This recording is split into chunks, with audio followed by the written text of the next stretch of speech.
The Book of Deuteronomy, Chapter 1. Introduction to Moses' First Address. These are the words that Moses spoke to all the people of Israel while they were in the wilderness east of the Jordan River. They were camped in the Jordan Valley near Suph, between Paran on one side and Tophel, Laban, Hazeroth, and Dizahab on the other. Normally, it takes only 11 days to travel from Mount Sinai to Kadesh Barnea going by way of Mount Seir.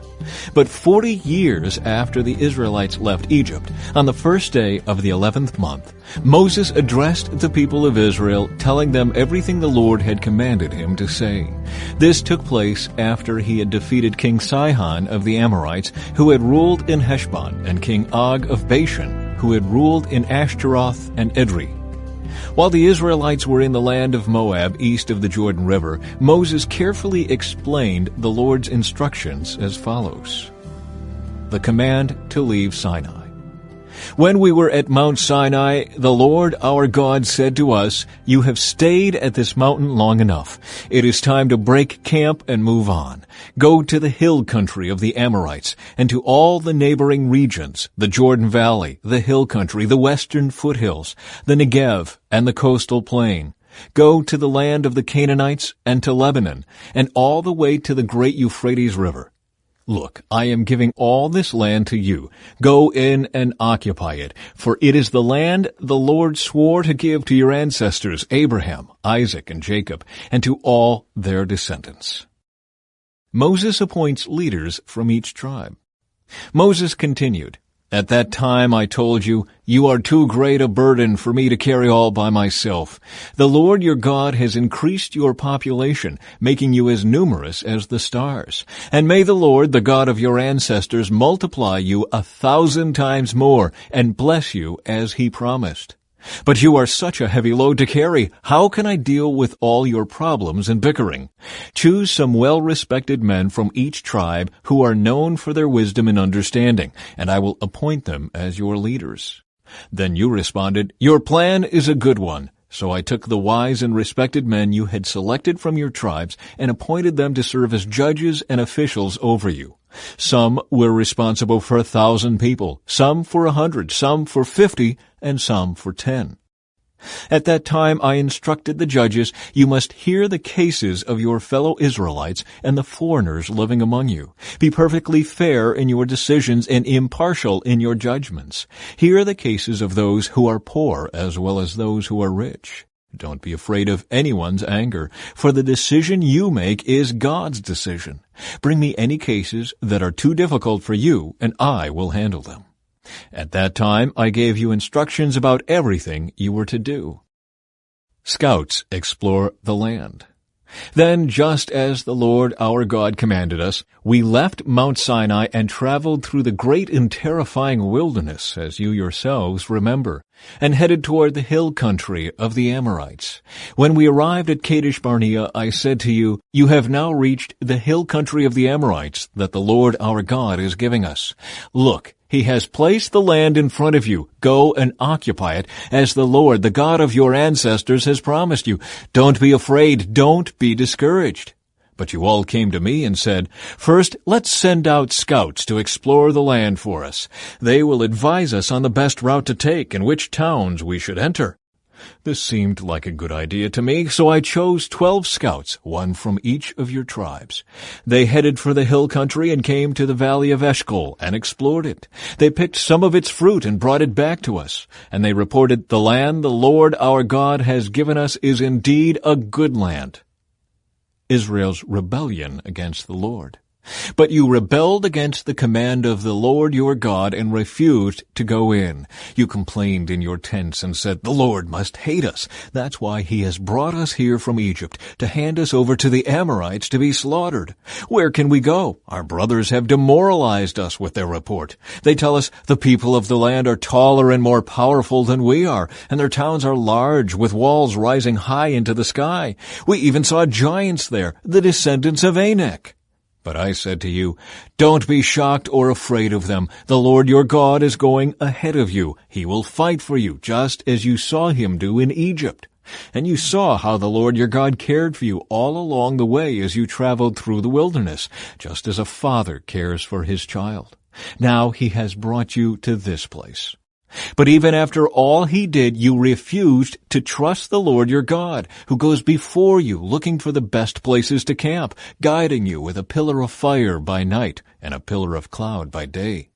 When the Lord heard your complaining, he became very angry, so he solemnly swore, "Not one of you from this wicked generation will live to see the good land I swore to give your ancestors, except Caleb son of Jephunneh. He will see this land because he has followed the Lord completely. I will give to him and his descendants some of the very land he explored during his scouting mission."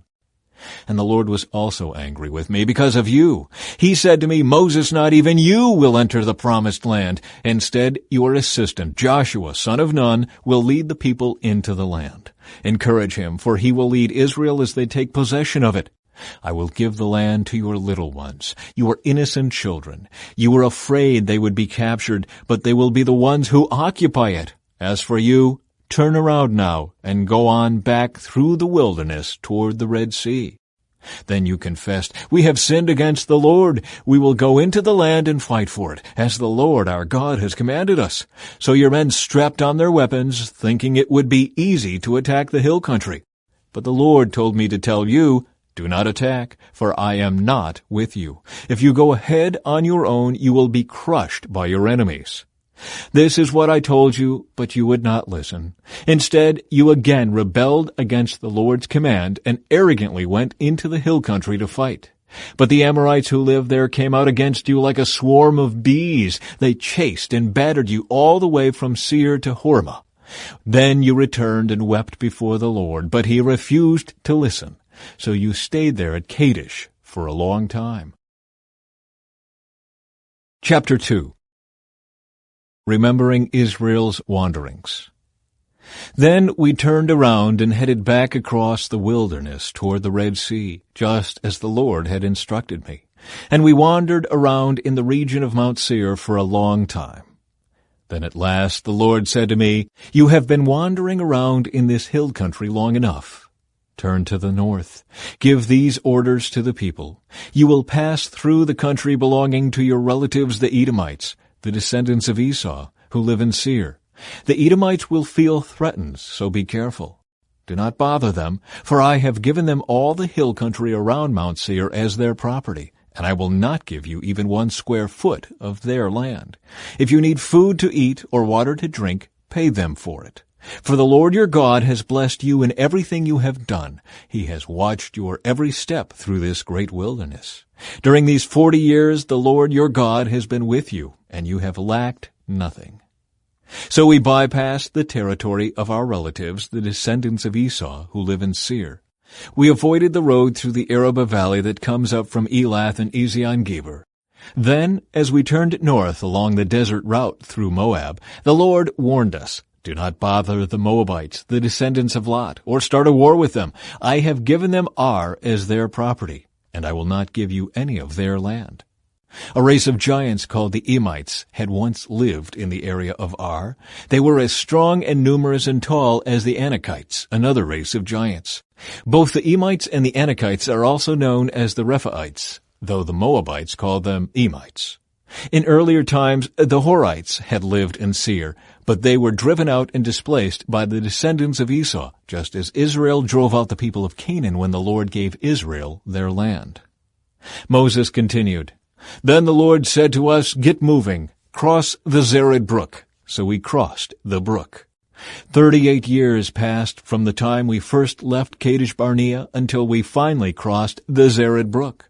By then all the men old enough to fight in battle had died in the wilderness, as the Lord had vowed would happen. The Lord struck them down until they had all been eliminated from the community. When all the men of fighting age had died, the Lord said to me, 'Today you will cross the border of Moab at Ar, and enter the land of the Ammonites, the descendants of Lot. But do not bother them or start a war with them. I have given the land of Ammon to them as their property, and I will not give you any of their land.' That area was once considered the land of the Rephaites who had lived there, though the Ammonites called them Zamzummites. They were also as strong and numerous and tall as the Anakites. But the Lord destroyed them, so the Ammonites could occupy their land. He had done the same for the descendants of Esau who lived in Seir, for he destroyed the Horites so they could settle there in their place. The descendants of Esau live there to this day. A similar thing happened when the Caphtorites from Crete invaded and destroyed the Avites, who had lived in villages in the area of Gaza. Moses continued, Then the Lord said, Now get moving, cross the Arnon Gorge. Look, I will hand over to you Sihon the Amorite, king of Heshbon, and I will give you his land. Attack him and begin to occupy the land. Beginning today, I will make people throughout the earth terrified because of you. When they hear reports about you, they will tremble with dread and fear. Victory over Sihon of Heshbon. Moses continued, From the wilderness of Kedemoth I sent ambassadors to King Sihon of Heshbon with this proposal of peace. Let us travel through your land. We will stay on the main road and won't turn off into the fields on either side. Sell us food to eat and water to drink, and we will pay for it. All we want is permission to pass through your land. The descendants of Esau who live in Seir allowed us to go through their country, and so did the Moabites who live in Ar. Let us pass through until we cross the Jordan into the land the Lord our God is giving us. But King Sihon of Heshbon refused to allow us to pass through, because the Lord your God made Sihon stubborn and defiant, so he could help you defeat him, as he has now done. Then the Lord said to me, Look, I have begun to hand King Sihon and his land over to you. Begin now to conquer and occupy his land.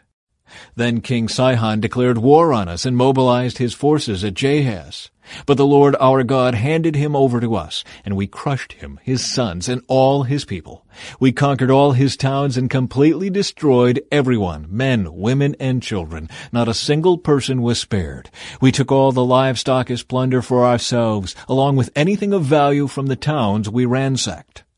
The Lord our God also helped us conquer Aror on the edge of the Arnon Gorge, and the town in the gorge, and the whole area as far as Gilead. No town had walls too strong for us. However, we avoided the land of the Ammonites all along the Jabbok River and the towns in the hill country, all the places the Lord our God had commanded us to leave alone. Chapter 3. Victory over Og of Bashan. Next we turned and headed for the land of Bashan, where King Og and his entire army attacked us at Edrei. But the Lord told me, Do not be afraid of him, for I have given you victory over Og and his entire army, and I will give you all his land. Treat him just as you treated King Sihon of the Amorites, who ruled in Heshbon. So the Lord our God handed King Og and all his people over to us, and we killed them all. Not a single person survived. We conquered all 60 of his towns, the entire Argob region in his kingdom of Bashan. Not a single town escaped our conquest. These towns were all fortified with high walls and barred gates. We also took many unwalled villages at the same time. We completely destroyed the kingdom of Bashan, just as we had destroyed King Sihon of Heshbon. We destroyed all the people in every town we conquered, men, women, and children alike. But we kept all the livestock for ourselves and took plunder from all the towns. So we took the land of the 2 Amorite kings east of the Jordan River, all the way from the Arnon Gorge to Mount Hermon. Mount Hermon is called Sirion by the Sidonians, and the Amorites call it Senir. We had now conquered all the cities on the plateau and all Gilead and Bashan, as far as the towns of Salecah and Edrei, which were part of Og's kingdom in Bashan. King Og of Bashan was the last survivor of the giant Rephaites. His bed was made of iron and was more than 13 feet long and 6 feet wide. It can still be seen in the Ammonite city of Rabbah. Land division east of the Jordan. When we took possession of this land, I gave to the tribes of Reuben and Gad the territory beyond Aror along the Arnon Gorge, plus half of the hill country of Gilead with its towns. Then I gave the rest of Gilead and all of Bashan, Og's former kingdom, to the half-tribe of Manasseh. This entire Argob region of Bashan used to be known as the land of the Rephaites. Jair, a leader from the tribe of Manasseh, conquered the whole Argob region in Bashan, all the way to the border of the Geshurites and Maacathites. Jair renamed this region after himself, calling it the Towns of Jair, as it is still known today. I gave Gilead to the clan of Machir, but I also gave part of Gilead to the tribes of Reuben and Gad. The area I gave them extended from the middle of the Arnon Gorge in the south to the Jabbok River on the Ammonite frontier. They also received the Jordan Valley, all the way from the Sea of Galilee down to the Dead Sea, with the Jordan River serving as the western boundary. To the east were the slopes of Pisgah. At that time I gave this command to the tribes that would live east of the Jordan. Although the Lord your God has given you this land as your property, all your fighting men must cross the Jordan ahead of your Israelite relatives, armed and ready to assist them. Your wives, children, and numerous livestock, however, may stay behind in the towns I have given you.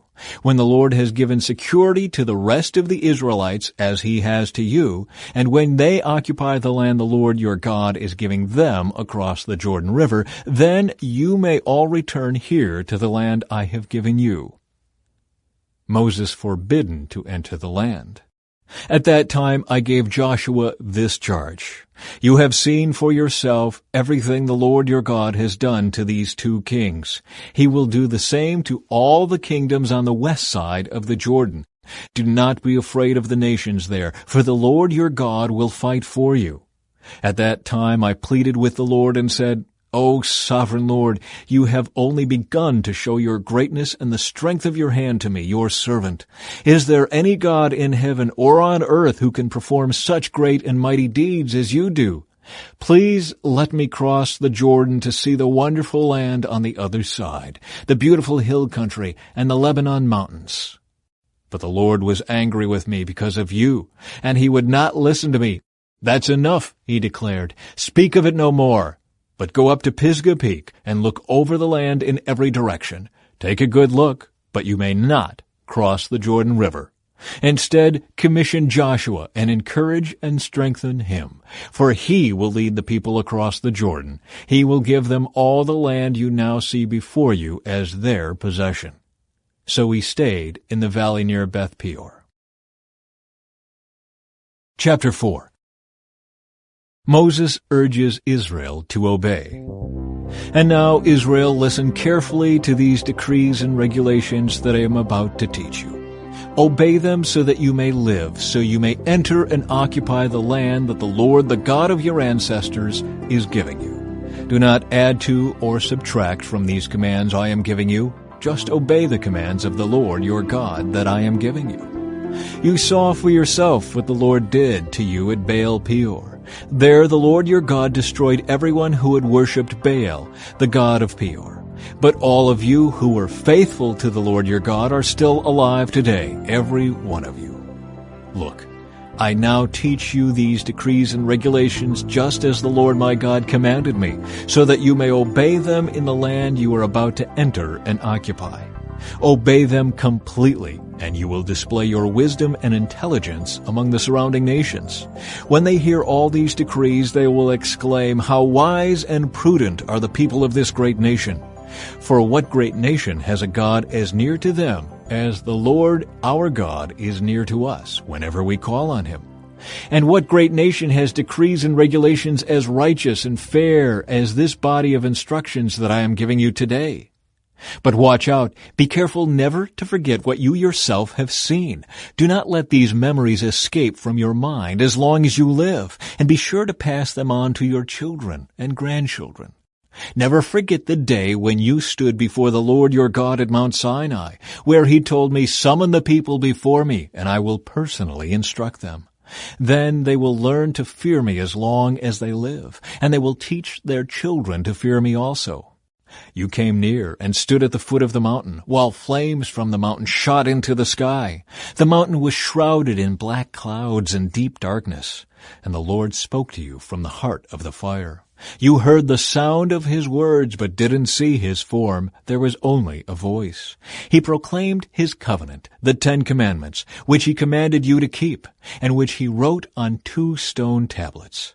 It was at that time that the Lord commanded me to teach you his decrees and regulations so you would obey them in the land you are about to enter and occupy. A warning against idolatry. But be very careful. You did not see the Lord's form on the day he spoke to you from the heart of the fire at Mount Sinai. So do not corrupt yourselves by making an idol in any form, whether of a man or a woman, an animal on the ground, a bird in the sky, a small animal that scurries along the ground, or a fish in the deepest sea. And when you look up into the sky and see the sun, moon, and stars, all the forces of heaven, don't be seduced into worshiping them. The Lord your God gave them to all the peoples of the earth. Remember that the Lord rescued you from the iron-smelting furnace of Egypt in order to make you his very own people and his special possession, which is what you are today. But the Lord was angry with me because of you. He vowed that I would not cross the Jordan River into the good land the Lord your God is giving you as your special possession. You will cross the Jordan to occupy the land, but I will not. Instead, I will die here on the east side of the river. So be careful not to break the covenant the Lord your God has made with you. Do not make idols of any shape or form, for the Lord your God has forbidden this. The Lord your God is a devouring fire. He is a jealous God. In the future, when you have children and grandchildren and have lived in the land a long time, do not corrupt yourselves by making idols of any kind. This is evil in the sight of the Lord your God and will arouse his anger. Today I call on heaven and earth as witnesses against you. If you break my covenant, you will quickly disappear from the land you are crossing the Jordan to occupy. You will live there only a short time, then you will be utterly destroyed. For the Lord will scatter you among the nations where only a few of you will survive. There, in a foreign land, you will worship idols made from wood and stone, gods that neither see nor hear nor eat nor smell. But from there you will search again for the Lord your God. And if you search for him with all your heart and soul, you will find him. In the distant future, when you are suffering all these things, you will finally return to the Lord your God and listen to what he tells you. For the Lord your God is a merciful God. He will not abandon you or destroy you or forget the solemn covenant he made with your ancestors. There is only one God. Now search all of history, from the time God created people on the earth until now, and search from one end of the heavens to the other. Has anything as great as this ever been seen or heard before? Has any nation ever heard the voice of God speaking from fire, as you did, and survived? Has any other God dared to take a nation for himself out of another nation by means of trials, miraculous signs, wonders, war, a strong hand, a powerful arm, and terrifying acts? Yet that is what the Lord your God did for you in Egypt right before your eyes. He showed you these things so you would know that the Lord is God and there is no other. He let you hear his voice from heaven so he could instruct you. He let you see his great fire here on earth so he could speak to you from it. Because he loved your ancestors, he chose to bless their descendants, and he personally brought you out of Egypt with a great display of power. He drove out nations far greater than you, so he could bring you in and give you their land as your special possession, as it is today. So remember this and keep it firmly in mind. The Lord is God both in heaven and on earth, and there is no other. If you obey all the decrees and commands I am giving you today, all will be well with you and your children. I am giving you these instructions so you will enjoy a long life in the land the Lord your God is giving you for all time. Eastern Cities of Refuge. Then Moses set apart 3 cities of refuge east of the Jordan River. Anyone who killed another person unintentionally without previous hostility could flee there to live in safety. These were the cities: Bezer on the wilderness plateau for the tribe of Reuben, Ramoth in Gilead for the tribe of Gad, Golan in Bashan for the tribe of Manasseh. Introduction to Moses' second address. This is the body of instruction that Moses presented to the Israelites. These are the laws, decrees, and regulations that Moses gave to the people of Israel when they left Egypt, and as they camped in the valley near Beth Peor east of the Jordan River. This land was formerly occupied by the Amorites under King Sihon, who ruled from Heshbon. But Moses and the Israelites destroyed him and his people when they came up from Egypt. Israel took possession of his land and that of King Og of Bashan, the two Amorite kings east of the Jordan. So Israel conquered the entire area from Aror at the edge of the Arnon Gorge all the way to Mount Sirion, also called Mount Hermon. And they conquered the eastern bank of the Jordan River as far south as the Dead Sea below the slopes of Pisgah. Chapter 5. 10 Commandments for the Covenant Community. Moses called all the people of Israel together and said, "Listen carefully, Israel. Hear the decrees and regulations I am giving you today, so you may learn them and obey them. The Lord our God made a covenant with us at Mount Sinai. The Lord did not make this covenant with our ancestors, but with all of us who are alive today. At the mountain the Lord spoke to you face to face from the heart of the fire. I stood as an intermediary between you and the Lord, for you were afraid of the fire and did not want to approach the mountain. He spoke to me, and I passed his words on to you. This is what he said. I am the Lord your God, who rescued you from the land of Egypt, the place of your slavery. You must not have any other God but me. You must not make for yourself an idol of any kind, or an image of anything in the heavens, or on the earth, or in the sea. You must not bow down to them or worship them, for I, the Lord your God, am a jealous God who will not tolerate your affection for any other gods.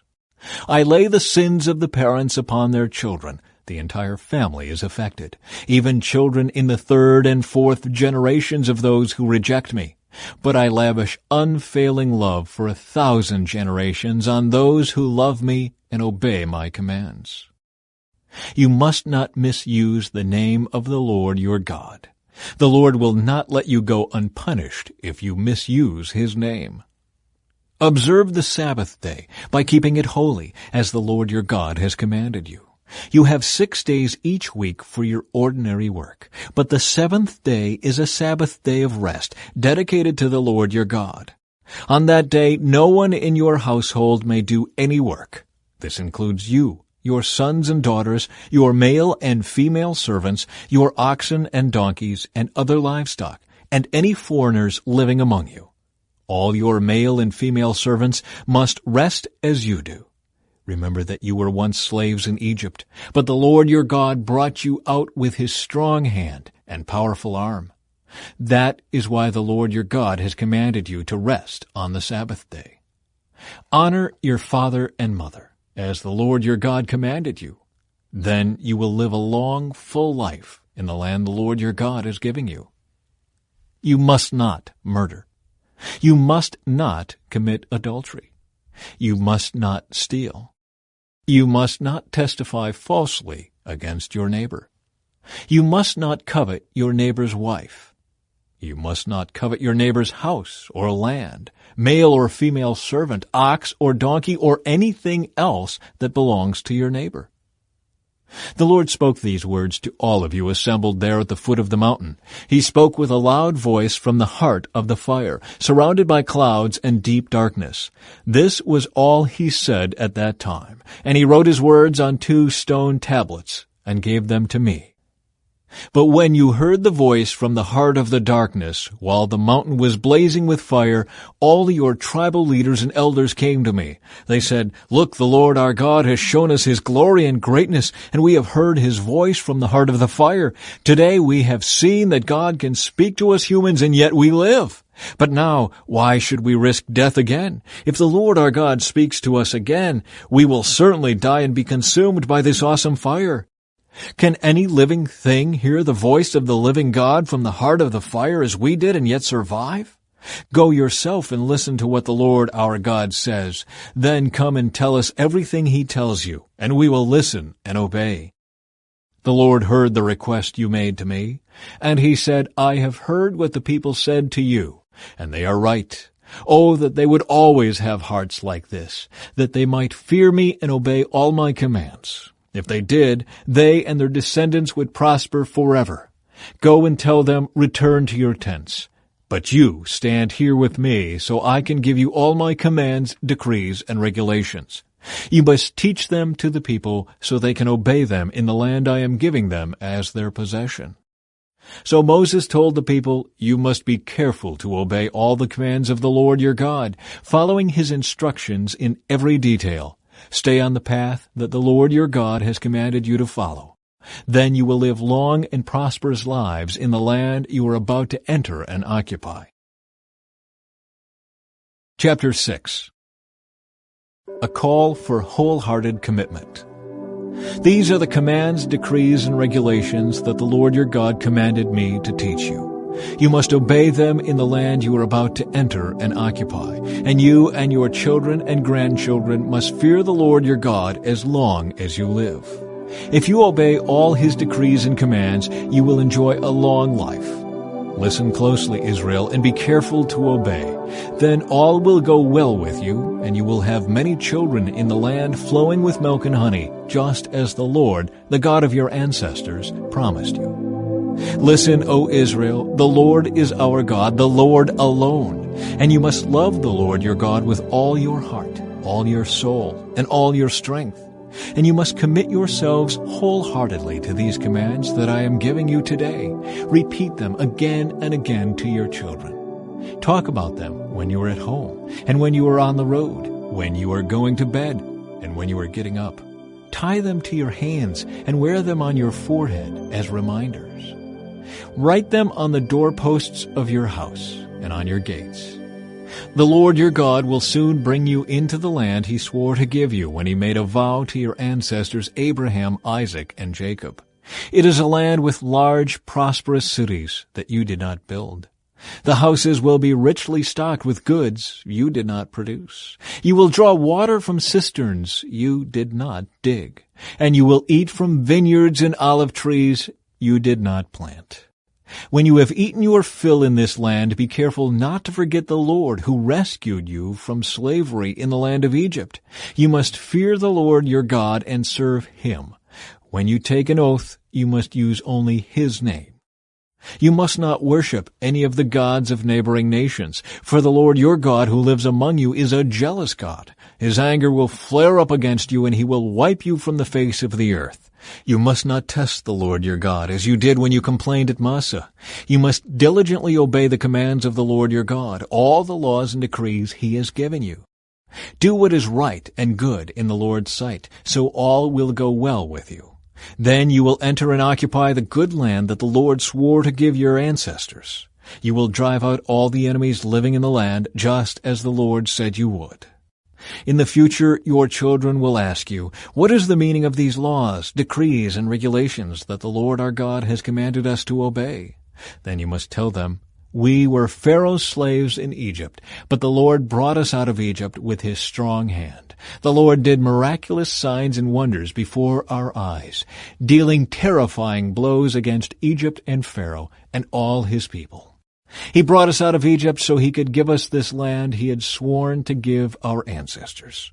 And the Lord our God commanded us to obey all these decrees and to fear him, so he can continue to bless us and preserve our lives, as he has done to this day. For we will be counted as righteous when we obey all the commands the Lord our God has given us." Chapter 7. The privilege of holiness.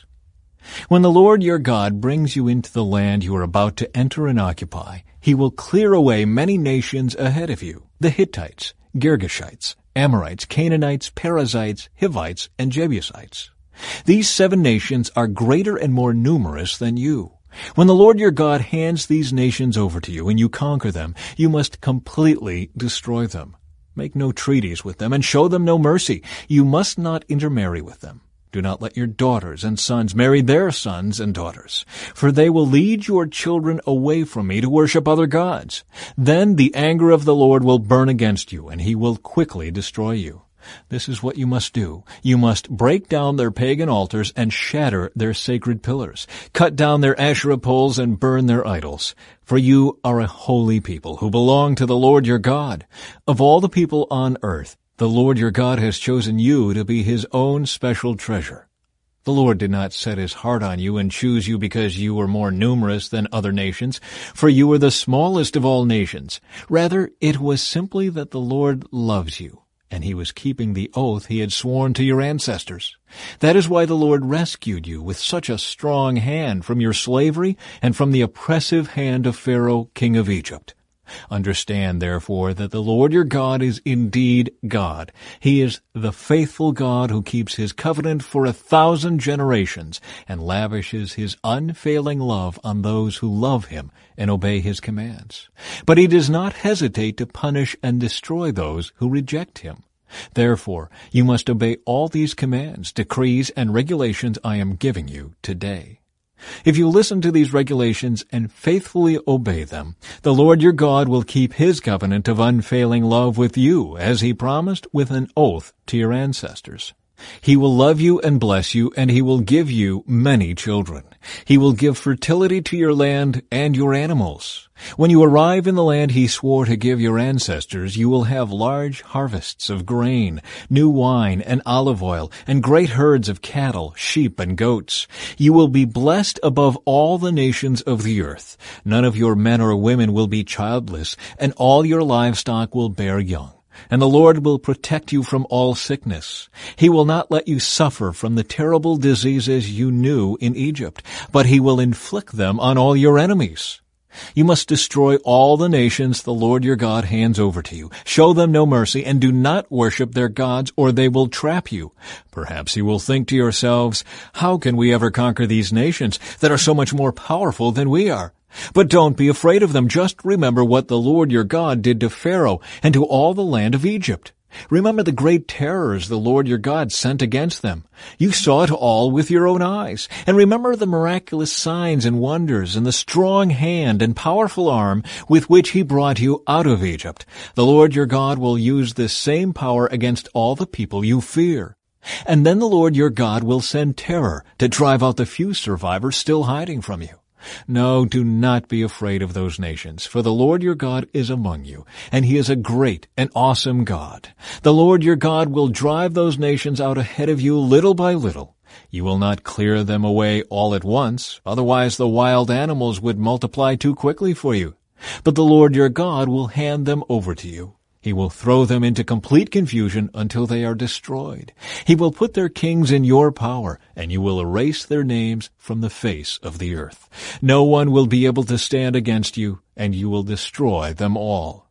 You must burn their idols in fire, and you must not covet the silver or gold that covers them. You must not take it, or it will become a trap to you, for it is detestable to the Lord your God. Do not bring any detestable objects into your home, for then you will be destroyed, just like them. You must utterly detest such things, for they are set apart for destruction. Chapter 8. A call to remember and obey. Be careful to obey all the commands I am giving you today. Then you will live and multiply, and you will enter and occupy the land the Lord swore to give your ancestors. Remember how the Lord your God led you through the wilderness for these 40 years, humbling you and testing you to prove your character and to find out whether or not you would obey his commands. Yes, he humbled you by letting you go hungry and then feeding you with manna, a food previously unknown to you and your ancestors. He did it to teach you that people do not live by bread alone. Rather, we live by every word that comes from the mouth of the Lord. For all these 40 years, your clothes didn't wear out, and your feet didn't blister or swell. Think about it. Just as a parent disciplines a child, the Lord your God disciplines you for your own good. So obey the commands of the Lord your God by walking in his ways and fearing him. For the Lord your God is bringing you into a good land of flowing streams and pools of water, with fountains and springs that gush out in the valleys and hills. It is a land of wheat and barley, of grapevines, fig trees, and pomegranates, of olive oil and honey. It is a land where food is plentiful and nothing is lacking. It is a land where iron is as common as stone, and copper is abundant in the hills. When you have eaten your fill, be sure to praise the Lord your God for the good land he has given you. But that is the time to be careful. Beware that in your plenty you do not forget the Lord your God and disobey his commands, regulations, and decrees that I am giving you today. For when you have become full and prosperous, and have built fine homes to live in, and when your flocks and herds have become very large, and your silver and gold have multiplied along with everything else, be careful. Do not become proud at that time, and forget the Lord your God, who rescued you from slavery in the land of Egypt. Do not forget that he led you through the great and terrifying wilderness, with its poisonous snakes and scorpions, where it was so hot and dry. He gave you water from the rock. He fed you with manna in the wilderness, a food unknown to your ancestors. He did this to humble you and test you for your own good. He did all this so you would never say to yourself, I have achieved this wealth with my own strength and energy. Remember the Lord your God. He is the one who gives you power to be successful in order to fulfill the covenant he confirmed to your ancestors with an oath. But I assure you of this, if you ever forget the Lord your God and follow other gods, worshiping and bowing down to them, you will certainly be destroyed. Just as the Lord has destroyed other nations in your path, you also will be destroyed if you refuse to obey the Lord your God. Chapter 9. Victory by God's Grace. Listen, O Israel. Today you are about to cross the Jordan River to take over the land belonging to nations much greater and more powerful than you. They live in cities with walls that reach to the sky. The people are strong and tall, descendants of the famous Anakite giants. You've heard the saying, who can stand up to the Anakites? But recognize today that the Lord your God is the one who will cross over ahead of you like a devouring fire to destroy them. He will subdue them so that you will quickly conquer them and drive them out just as the Lord has promised. After the Lord your God has done this for you, don't say in your hearts, the Lord has given us this land because we are such good people. No, it is because of the wickedness of the other nations that he is pushing them out of your way. It is not because you are so good or have such integrity that you are about to occupy their land. The Lord your God will drive these nations out ahead of you only because of their wickedness, and to fulfill the oath he swore to your ancestors Abraham, Isaac, and Jacob. You must recognize that the Lord your God is not giving you this good land because you are good, for you are not. You are a stubborn people. Remembering the gold calf. Remember and never forget how angry you made the Lord your God out in the wilderness. From the day you left Egypt until now, you have been constantly rebelling against him. Even at Mount Sinai, you made the Lord so angry he was ready to destroy you. This happened when I was on the mountain receiving the tablets of stone inscribed with the words of the covenant that the Lord had made with you. I was there for 40 days and 40 nights, and all that time I ate no food and drank no water. The Lord gave me the 2 tablets on which God had written with his own finger all the words he had spoken to you from the heart of the fire when you were assembled at the mountain. At the end of the 40 days and nights, the Lord handed me the 2 stone tablets inscribed with the words of the covenant. Then the Lord said to me, Get up, go down immediately, for the people you brought out of Egypt have corrupted themselves. How quickly they have turned away from the way I commanded them to live. They have melted gold and made an idol for themselves.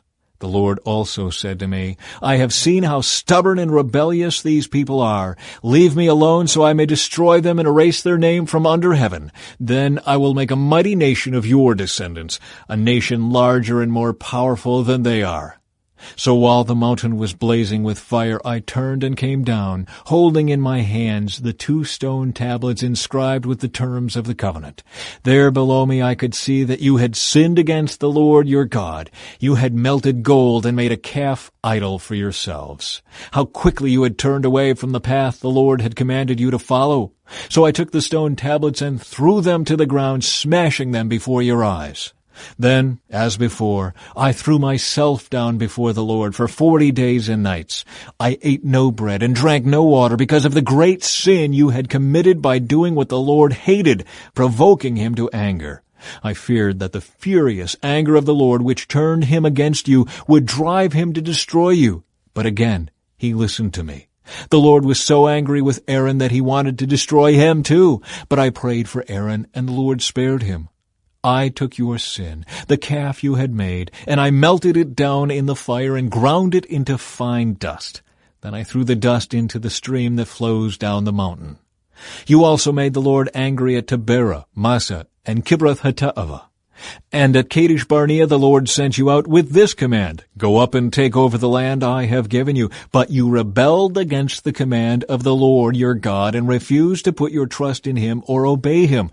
Yes, you have been rebelling against the Lord as long as I have known you. That is why I threw myself down before the Lord for 40 days and nights. For the Lord said he would destroy you. I prayed to the Lord and said, O sovereign Lord, do not destroy them. They are your own people. They are your special possession, whom you redeemed from Egypt by your mighty power and your strong hand. Please overlook the stubbornness and the awful sin of these people, and remember instead your servants Abraham, Isaac, and Jacob. If you destroy these people, the Egyptians will say, The Israelites died because the Lord wasn't able to bring them to the land he had promised to give them. Or they might say, He destroyed them because he hated them. He deliberately took them into the wilderness to slaughter them.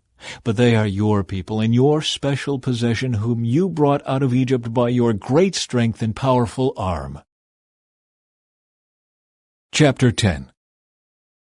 A New Copy of the Covenant. At that time the Lord said to me, Chisel out 2 stone tablets like the first ones. Also make a wooden ark, a sacred chest to store them in. Come up to me on the mountain, and I will write on the tablets the same words that were on the ones you smashed. Then place the tablets in the ark.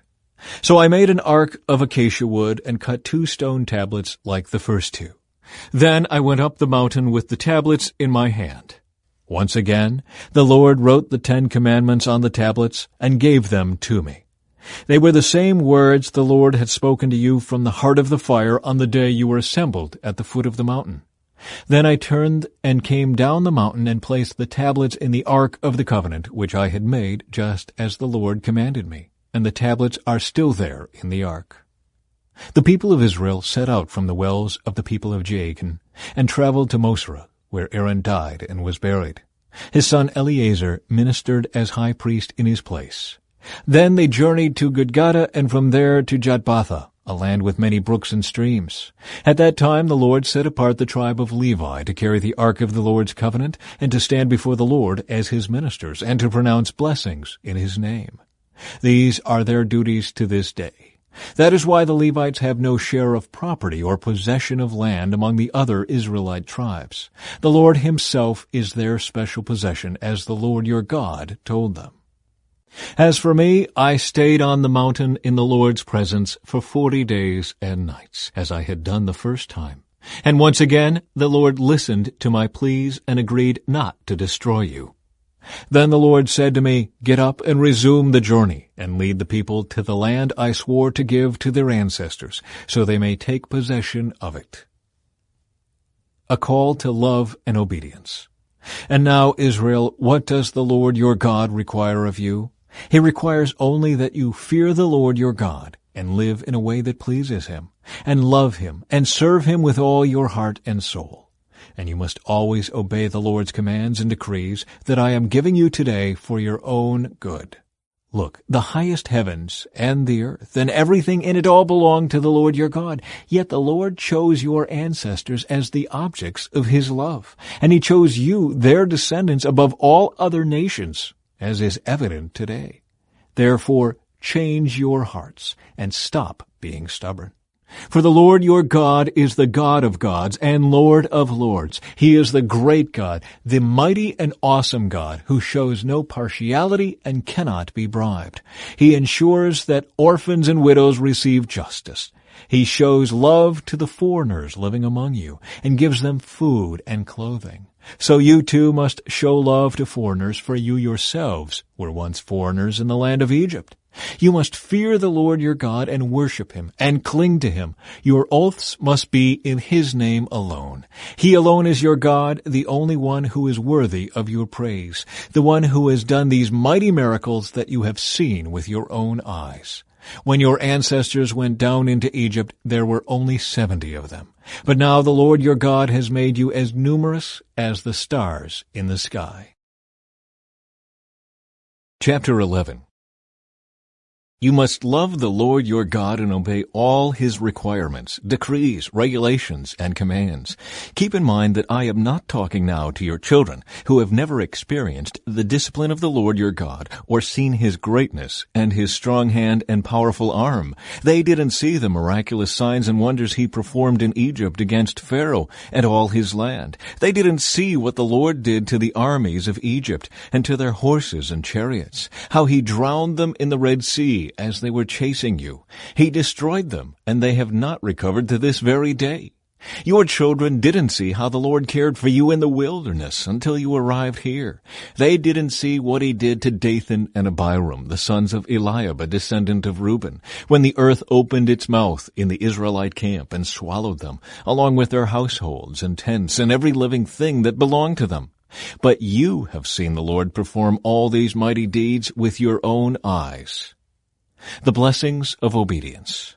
Therefore, be careful to obey every command I am giving you today, so you may have strength to go in and take over the land you are about to enter. If you obey, you will enjoy a long life in the land the Lord swore to give to your ancestors and to you, their descendants, a land flowing with milk and honey. For the land you are about to enter and take over is not like the land of Egypt from which you came, where you planted your seed and made irrigation ditches with your foot, as in a vegetable garden. Rather, the land you will soon take over is a land of hills and valleys, with plenty of rain, a land that the Lord your God cares for. He watches over it through each season of the year. If you carefully obey all the commands I am giving you today, and if you love the Lord your God and serve Him with all your heart and soul, then He will send the rains in their proper seasons, the early and late rains, so you can bring in your harvests of grain, new wine, and olive oil. He will give you lush pasture land for your livestock, and you yourselves will have all you want to eat. But be careful. Don't let your heart be deceived so that you turn away from the Lord and serve and worship other gods. If you do, the Lord's anger will burn against you. He will shut up the sky and hold back the rain, and the ground will fail to produce its harvests. Then you will quickly die in that good land the Lord is giving you.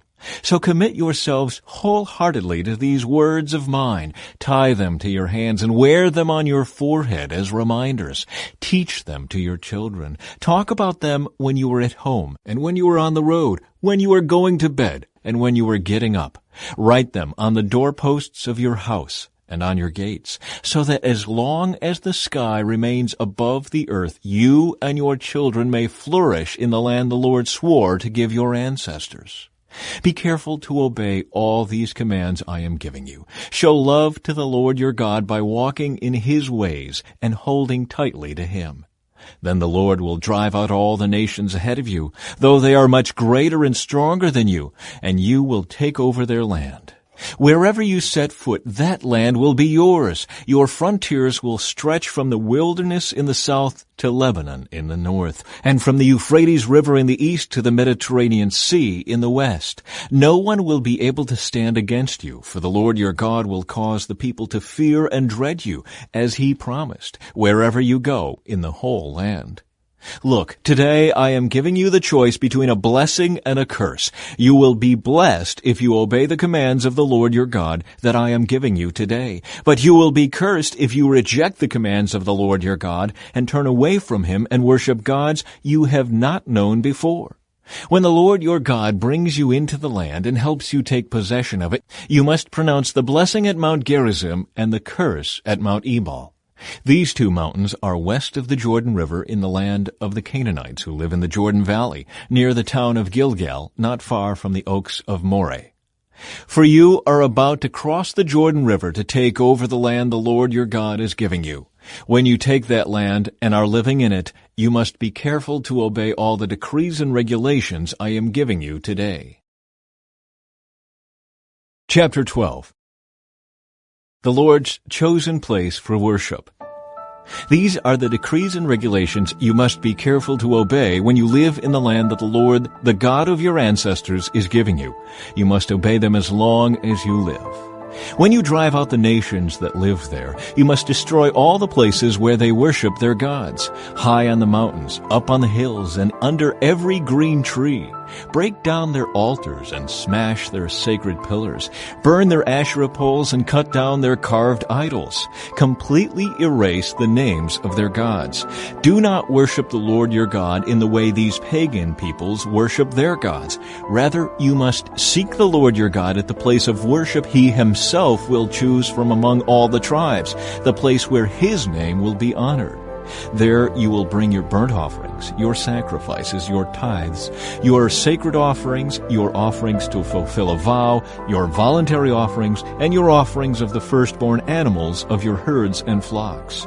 There you and your families will feast in the presence of the Lord your God, and you will rejoice in all you have accomplished because the Lord your God has blessed you. Your pattern of worship will change. Today all of you are doing as you please, because you have not yet arrived at the place of rest, the land the Lord your God is giving you as your special possession. But you will soon cross the Jordan River and live in the land the Lord your God is giving you. When He gives you rest from all your enemies and you're living safely in the land, you must bring everything I command you, your burnt offerings, your sacrifices, your tithes, your sacred offerings, and your offerings to fulfill a vow, to the designated place of worship, the place the Lord your God chooses for His name to be honored. You must celebrate there in the presence of the Lord your God with your sons and daughters and all your servants. And remember to include the Levites who live in your towns, for they will receive no allotment of land among you. Be careful not to sacrifice your burnt offerings just anywhere you like. You may do so only at the place the Lord will choose within one of your tribal territories. There you must offer your burnt offerings and do everything I command you. But you may butcher your animals and eat their meat in any town whenever you want. You may freely eat the animals with which the Lord your God blesses you. All of you, whether ceremonially clean or unclean, may eat that meat, just as you now eat gazelle and deer. But you must not eat the blood. You must pour it out on the ground like water. But you may not eat your offerings in your hometown. Neither the tithe of your grain and new wine and olive oil, nor the firstborn of your flocks and herds, nor any offering to fulfill a vow, nor your voluntary offerings, nor your sacred offerings. You must eat these in the presence of the Lord your God at the place He will choose. Eat them there with your children, your servants, and the Levites who live in your towns, celebrating in the presence of the Lord your God in all you do. And be very careful never to neglect the Levites as long as you live in your land. When the Lord your God expands your territory as He has promised, and you have the urge to eat meat, you may freely eat meat whenever you want. It might happen that the designated place of worship, the place the Lord your God chooses for His name to be honored, is a long way from your home. If so, you may butcher any of the cattle, sheep, or goats the Lord has given you, and you may freely eat the meat in your hometown, as I have commanded you. Anyone, whether ceremonially clean or unclean, may eat that meat, just as you do now with gazelle and deer. But never eat the blood, for the blood is the life, and you must not eat the lifeblood with the meat. Instead, pour out the blood on the ground like water. Do not eat the blood, so that all may go well with you and your children after you, because you will be doing what pleases the Lord. Take your sacred gifts and your offerings given to fulfill a vow to the place the Lord chooses. You must offer the meat and blood of your burnt offerings on the altar of the Lord your God. The blood of your other sacrifices must be poured out on the altar of the Lord your God, but you may eat the meat. Be careful to obey all my commands, so that all will go well with you and your children after you, because you will be doing what is good and pleasing to the Lord your God. When the Lord your God goes ahead of you and destroys the nations, and you drive them out and live in their land, do not fall into the trap of following their customs and worshiping their gods. Do not inquire about their gods, saying, "How do these nations worship their gods? I want to follow their example." You must not worship the Lord your God the way the other nations worship their gods, for they perform for their gods every detestable act that the Lord hates. They even burn their sons and daughters as sacrifices to their gods. So be careful to obey all the commands I give you. You must not add anything to them or subtract anything from them. Chapter 13. A warning against idolatry. Suppose there are prophets among you, or those who dream dreams about the future. And they promise you signs or miracles, and the predicted signs or miracles occur. If they then say, "Come, let us worship other gods, gods you have not known before," do not listen to them. The Lord your God is testing you to see if you truly love Him with all your heart and soul. Serve only the Lord your God and fear Him alone. Obey His commands, listen to His voice, and cling to Him. The false prophets or visionaries who try to lead you astray must be put to death, for they encourage rebellion against the Lord your God, who redeemed you from slavery and brought you out of the land of Egypt. Since they try to lead you astray from the way the Lord your God commanded you to live, you must put them to death. In this way you will purge the evil from among you. Suppose someone secretly entices you, even your brother, your son or daughter, your beloved wife, or your closest friend, and says, "Let us go worship other gods, gods that neither you nor your ancestors have known." They might suggest that you worship the gods of peoples who live nearby, or who come from the ends of the earth. But do not give in or listen. Have no pity, and do not spare or protect them. You must put them to death. Strike the first blow yourself, and then all the people must join in. Stone the guilty ones to death, because they have tried to draw you away from the Lord your God, who rescued you from the land of Egypt, the place of slavery. Then all Israel will hear about it and be afraid, and no one will act so wickedly again. When you begin living in the towns the Lord your God is giving you, you may hear that scoundrels among you are leading their fellow citizens astray by saying, "Let us go worship other gods, gods you have not known before."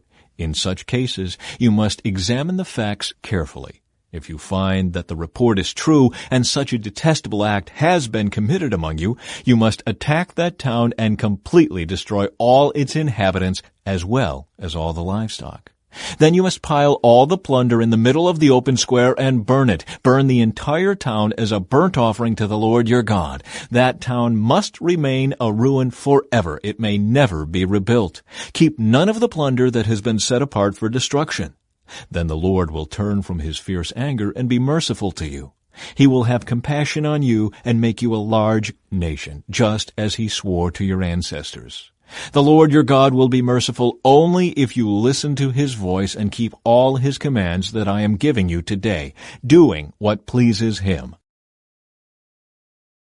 Chapter 14. Ceremonially clean and unclean animals. Since you are the people of the Lord your God, never cut yourselves or shave the hair above your foreheads in mourning for the dead.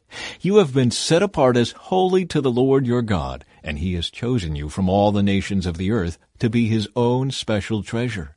You must not eat any detestable animals that are ceremonially unclean.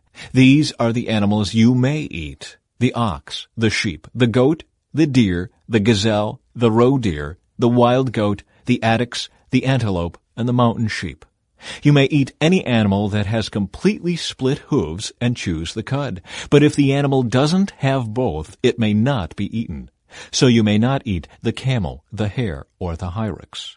They chew the cud, but do not have split hooves, so they are ceremonially unclean for you. And you may not eat the pig. It has split hooves, but does not chew the cud, so it is ceremonially unclean for you. You may not eat the meat of these animals or even touch their carcasses. Of all the marine animals, you may eat whatever has both fins and scales. You may not, however, eat marine animals that do not have both fins and scales. They are ceremonially unclean for you. You may eat any bird that is ceremonially clean. These are the birds you may not eat: the griffin vulture, the bearded vulture, the black vulture, the kite, the falcon, buzzards of all kinds, ravens of all kinds, the eagle owl, the short-eared owl, the seagull, hawks of all kinds, the little owl, the great owl, the barn owl, the desert owl, the Egyptian vulture, the cormorant, the stork, herons of all kinds, the hoopoe, and the bat. All winged insects that walk along the ground are ceremonially unclean for you and may not be eaten. But you may eat any winged bird or insect that is ceremonially clean.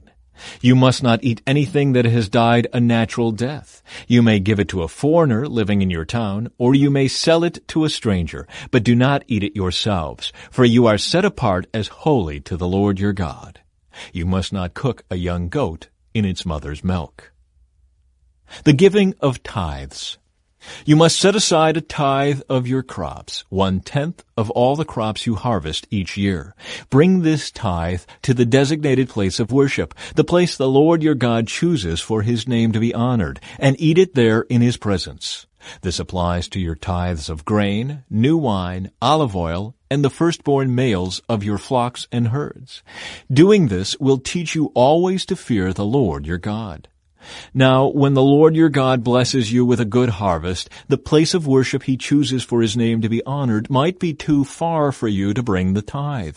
If so, you may sell the tithe portion of your crops and herds, put the money in a pouch, and go to the place the Lord your God has chosen. When you arrive, you may use the money to buy any kind of food you want: cattle, sheep, goats, wine, or other alcoholic drink. Then feast there in the presence of the Lord your God and celebrate with your household. And do not neglect the Levites in your town, for they will receive no allotment of land among you. At the end of every 3rd year, bring the entire tithe of that year's harvest and store it in the nearest town. Give it to the Levites, who will receive no allotment of land among you, as well as to the foreigners living among you, the orphans, and the widows in your towns, so they can eat and be satisfied. Then the Lord your God will bless you in all your work. Chapter 15. Release for debtors. At the end of every 7th year, you must cancel the debts of everyone who owes you money. This is how it must be done. Everyone must cancel the loans they have made to their fellow Israelites. They must not demand payment from their neighbors or relatives, for the Lord's time of release has arrived. This release from debt, however, applies only to your fellow Israelites, not to the foreigners living among you. There should be no poor among you, for the Lord your God will greatly bless you in the land He is giving you as a special possession. You will receive this blessing if you are careful to obey all the commands of the Lord your God that I am giving you today.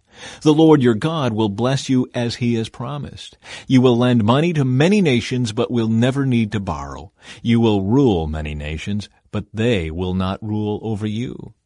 But if there are any poor Israelites in your towns, when you arrive in the land the Lord your God is giving you, do not be hard-hearted or tight-fisted toward them. Instead, be generous and lend them whatever they need. Do not be mean-spirited and refuse someone a loan because the year for canceling debts is close at hand. If you refuse to make the loan and the needy person cries out to the Lord, you will be considered guilty of sin. Give generously to the poor, not grudgingly, for the Lord your God will bless you in everything you do. There will always be some in the land who are poor. That is why I am commanding you to share freely with the poor and with other Israelites in need. Release for Hebrew slaves.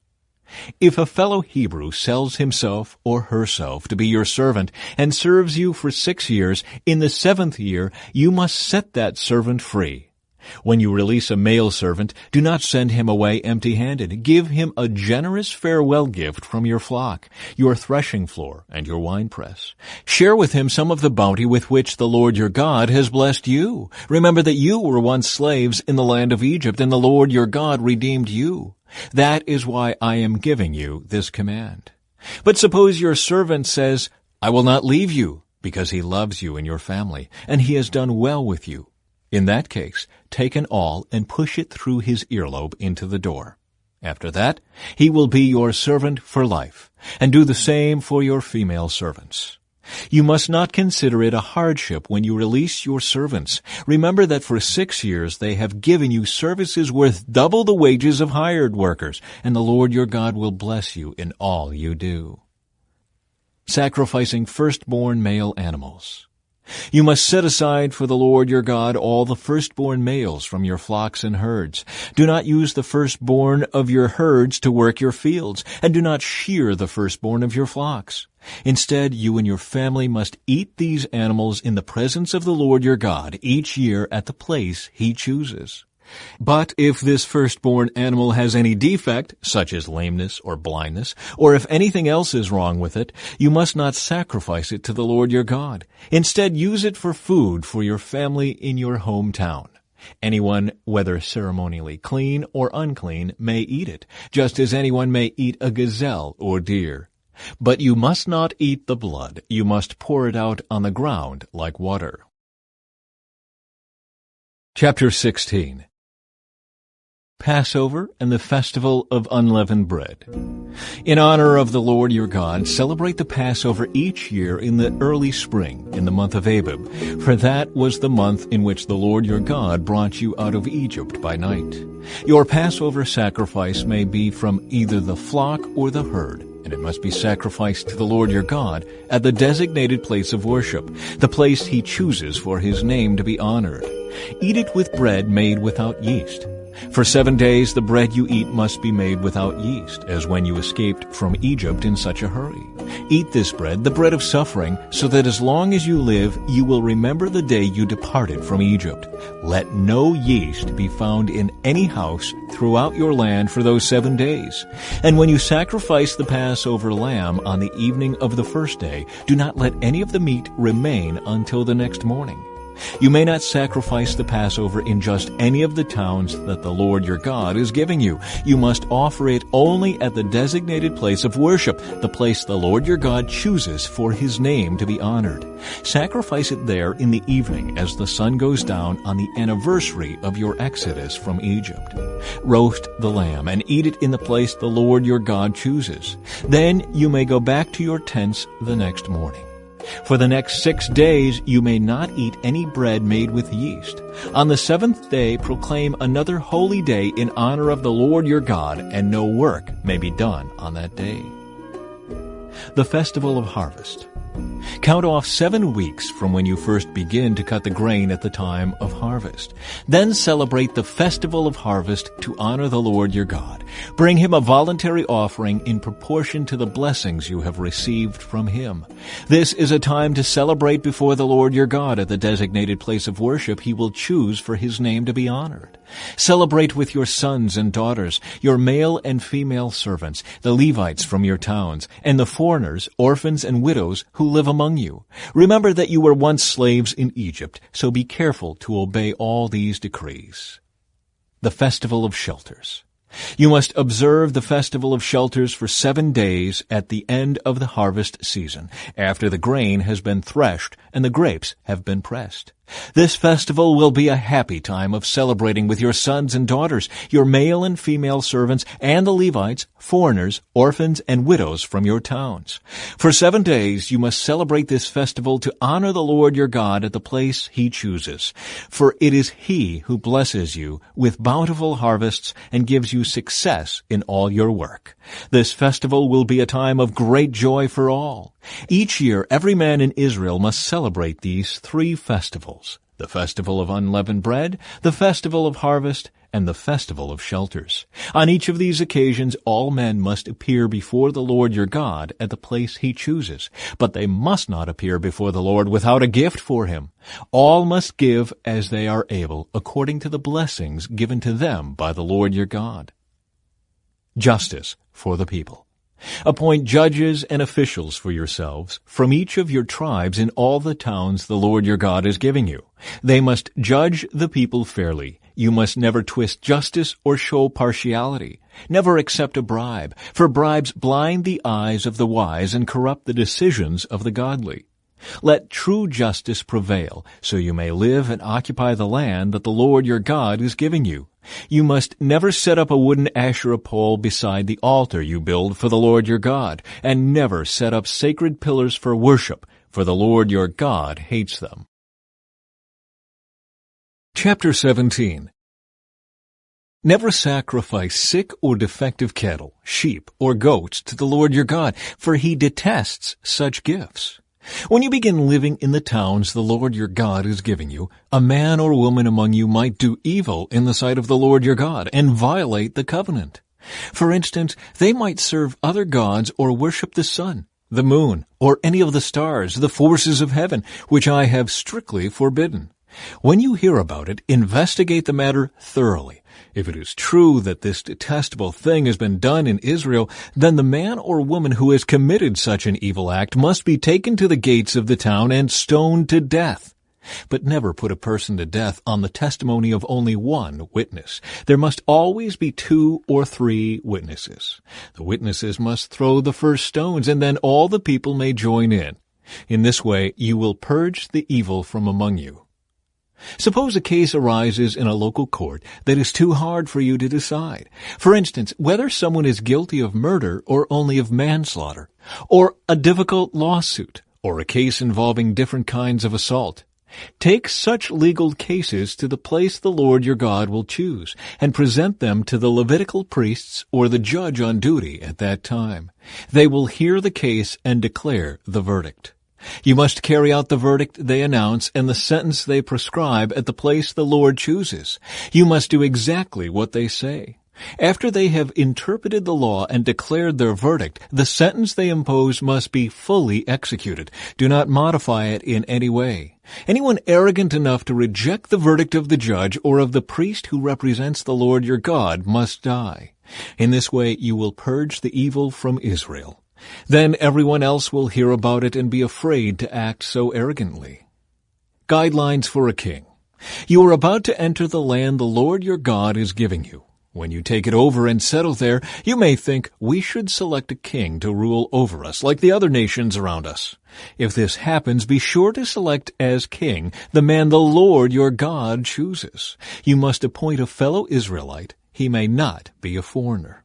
The king must not build up a large stable of horses for himself or send his people to Egypt to buy horses, for the Lord has told you, you must never return to Egypt. The king must not take many wives for himself, because they will turn his heart away from the Lord. And he must not accumulate large amounts of wealth in silver and gold for himself. When he sits on the throne as king, he must copy for himself this body of instruction on a scroll in the presence of the Levitical priests. He must always keep that copy with him and read it daily as long as he lives. That way he will learn to fear the Lord his God by obeying all the terms of these instructions and decrees. This regular reading will prevent him from becoming proud and acting as if he is above his fellow citizens. It will also prevent him from turning away from these commands in the smallest way. And it will ensure that he and his descendants will reign for many generations in Israel. Chapter 18. Gifts for the priests and Levites. Remember that the Levitical priests, that is, the whole of the tribe of Levi, will receive no allotment of land among the other tribes in Israel. Instead, the priests and Levites will eat from the special gifts given to the Lord, for that is their share. They will have no land of their own among the Israelites. The Lord himself is their special possession, just as he promised them. These are the parts the priests may claim as their share from the cattle, sheep, and goats that the people bring as offerings, the shoulder, the cheeks, and the stomach. You must also give to the priests the first share of the grain, the new wine, the olive oil, and the wool at shearing time. For the Lord your God chose the tribe of Levi out of all your tribes to minister in the Lord's name forever. Suppose a Levite chooses to move from his town in Israel, wherever he is living, to the place the Lord chooses for worship. He may minister there in the name of the Lord his God, just like all his fellow Levites who are serving the Lord there. He may eat his share of the sacrifices and offerings, even if he also receives support from his family. A call to holy living. When you enter the land the Lord your God is giving you, be very careful not to imitate the detestable customs of the nations living there. For example, never sacrifice your son or daughter as a burnt offering, and do not let your people practice fortune-telling, or use sorcery, or interpret omens, or engage in witchcraft, or cast spells, or function as mediums or psychics, or call forth the spirits of the dead. Anyone who does these things is detestable to the Lord. It is because the other nations have done these detestable things that the Lord your God will drive them out ahead of you. But you must be blameless before the Lord your God. The nations you are about to displace consult sorcerers and fortune-tellers, but the Lord your God forbids you to do such things. True and false prophets. Moses continued, "The Lord your God will raise up for you a prophet like me from among your fellow Israelites. You must listen to him, for this is what you yourselves requested of the Lord your God when you were assembled at Mount Sinai.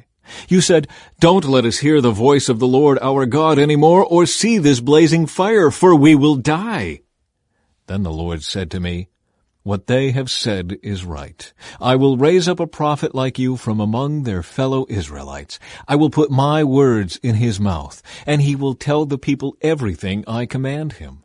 I will personally deal with anyone who will not listen to the messages the prophet proclaims on my behalf. But any prophet who falsely claims to speak in my name, or who speaks in the name of another god, must die.' But you may wonder, how will we know whether or not a prophecy is from the Lord? If the prophet speaks in the Lord's name, but his prediction does not happen or come true, you will know that the Lord did not give that message. That prophet has spoken without my authority and need not be feared." Chapter 19. Cities of Refuge. When the Lord your God destroys the nations whose land he is giving you, you will take over their land and settle in their towns and homes. Then you must set apart 3 cities of refuge in the land the Lord your God is giving you. Survey the territory and divide the land the Lord your God is giving you into 3 districts, with one of these cities in each district. Then anyone who has killed someone can flee to one of the cities of refuge for safety. If someone kills another person unintentionally, without previous hostility, the slayer may flee to any of these cities to live in safety. For example, suppose someone goes into the forest with a neighbor to cut wood, and suppose one of them swings an axe to chop down a tree, and the axe head flies off the handle, killing the other person. In such cases, the slayer may flee to one of the cities of refuge to live in safety. If the distance to the nearest city of refuge is too far, an enraged avenger might be able to chase down and kill the person who caused the death. Then the slayer would die unfairly, since he had never shown hostility toward the person who died. That is why I am commanding you to set aside 3 cities of refuge. And if the Lord your God enlarges your territory as he swore to your ancestors and gives you all the land he promised them, you must designate 3 additional cities of refuge. He will give you this land if you are careful to obey all the commands I have given you, if you always love the Lord your God and walk in his ways. That way you will prevent the death of innocent people in the land the Lord your God is giving you as your special possession. You will not be held responsible for the death of innocent people.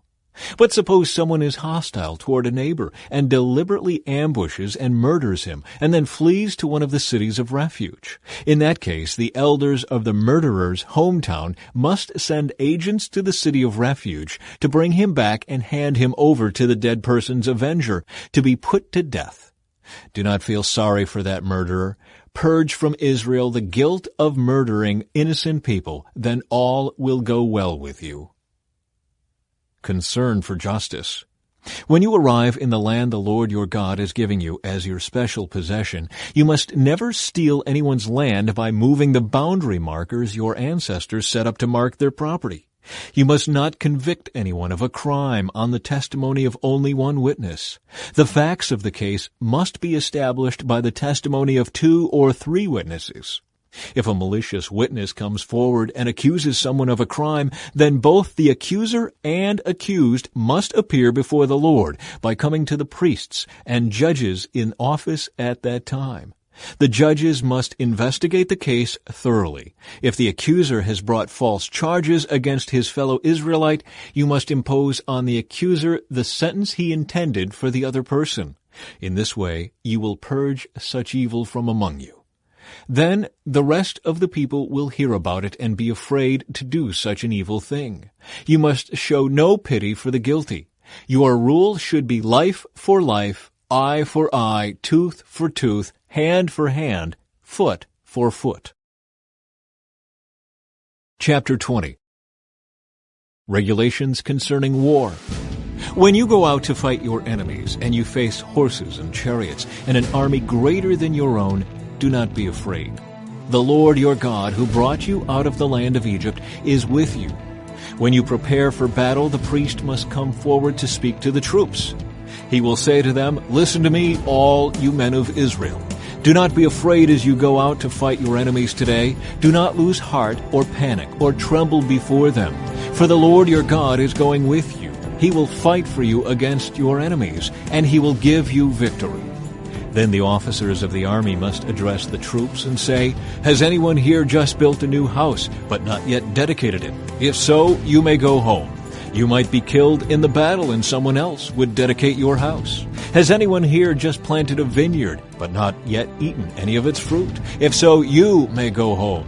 You might die in battle and someone else would eat the first fruit. Has anyone here just become engaged to a woman but not yet married her? Well, you may go home and get married. You might die in the battle and someone else would marry her." Then the officers will also say, "Is anyone here afraid or worried? If you are, you may go home before you frighten anyone else." When the officers have finished speaking to their troops, they will appoint the unit commanders.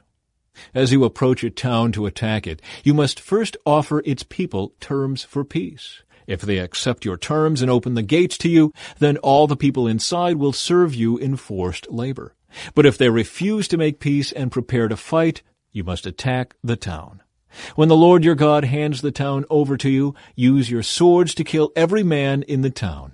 But you may keep for yourselves all the women, children, livestock, and other plunder. You may enjoy the plunder from your enemies that the Lord your God has given you. But these instructions apply only to distant towns, not to the towns of the nations in the land you will enter. In those towns that the Lord your God is giving you as a special possession, destroy every living thing. You must completely destroy the Hittites, Amorites, Canaanites, Perizzites, Hivites, and Jebusites, just as the Lord your God has commanded you. This will prevent the people of the land from teaching you to imitate their detestable customs in the worship of their gods, which would cause you to sin deeply against the Lord your God. When you are attacking a town and the war drags on, you must not cut down the trees with your axes. You may eat the fruit, but do not cut down the trees. Are the trees your enemies that you should attack them? You may only cut down trees that you know are not valuable for food. Use them to make the equipment you need to attack the enemy town until it falls. Chapter 21. Cleansing for unsolved murder. When you are in the land the Lord your God is giving you, someone may be found murdered in a field, and you don't know who committed the murder. In such a case, your elders and judges must measure the distance from the site of the crime to the nearby towns. When the nearest town has been determined, that town's elders must select from the herd a young cow that has never been trained or yoked to a plow. They must lead it down to a valley that has not been plowed or planted and that has a stream running through it. There in the valley they must break the young cow's neck. Then the Levitical priests must step forward, for the Lord your God has chosen them to minister before him and to pronounce blessings in the Lord's name. They are to decide all legal and criminal cases. The elders of the town must wash their hands over the young cow whose neck was broken. Then they must say, "Our hands did not shed this person's blood, nor did we see it happen. O Lord, forgive your people Israel, whom you have redeemed. Do not charge your people with the guilt of murdering an innocent person." Then they will be absolved of the guilt of this person's blood. By following these instructions, you will do what is right in the Lord's sight and will cleanse the guilt of murder from your community. Marriage to a captive woman. Suppose you go out to war against your enemies, and the Lord your God hands them over to you, and you take some of them as captives. And suppose you see among the captives a beautiful woman, and you are attracted to her and want to marry her.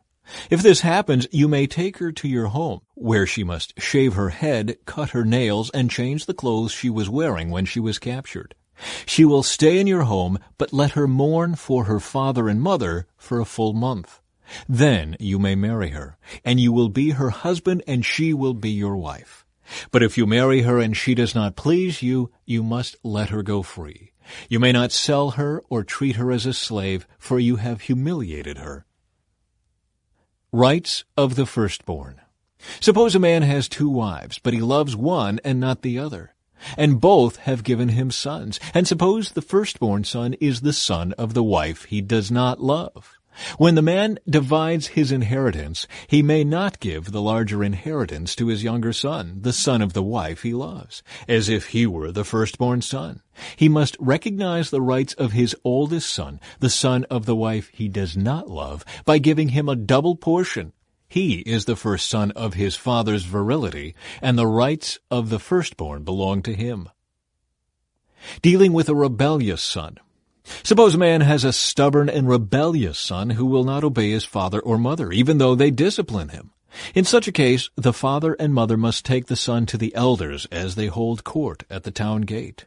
The parents must say to the elders, "This son of ours is stubborn and rebellious and refuses to obey. He is a glutton and a drunkard." Then all the men of his town must stone him to death. In this way you will purge this evil from among you, and all Israel will hear about it and be afraid. Various regulations. If someone has committed a crime worthy of death and is executed and hung on a tree, the body must not remain hanging from the tree overnight. You must bury the body that same day, for anyone who is hung is cursed in the sight of God. In this way you will prevent the defilement of the land the Lord your God is giving you as your special possession. Chapter 22. If you see your neighbor's ox or sheep or goat wandering away, don't ignore your responsibility. Take it back to its owner. If its owner does not live nearby, or you don't know who the owner is, take it to your place and keep it until the owner comes looking for it. Then you must return it. Do the same if you find your neighbor's donkey, clothing, or anything else your neighbor loses. Don't ignore your responsibility. If you see that your neighbor's donkey or ox has collapsed on the road, do not look the other way. Go and help your neighbor get it back on its feet. A woman must not put on men's clothing, and a man must not wear women's clothing. Anyone who does this is detestable in the sight of the Lord your God. If you happen to find a bird's nest in a tree or on the ground, and there are young ones or eggs in it with the mother sitting in the nest, do not take the mother with the young.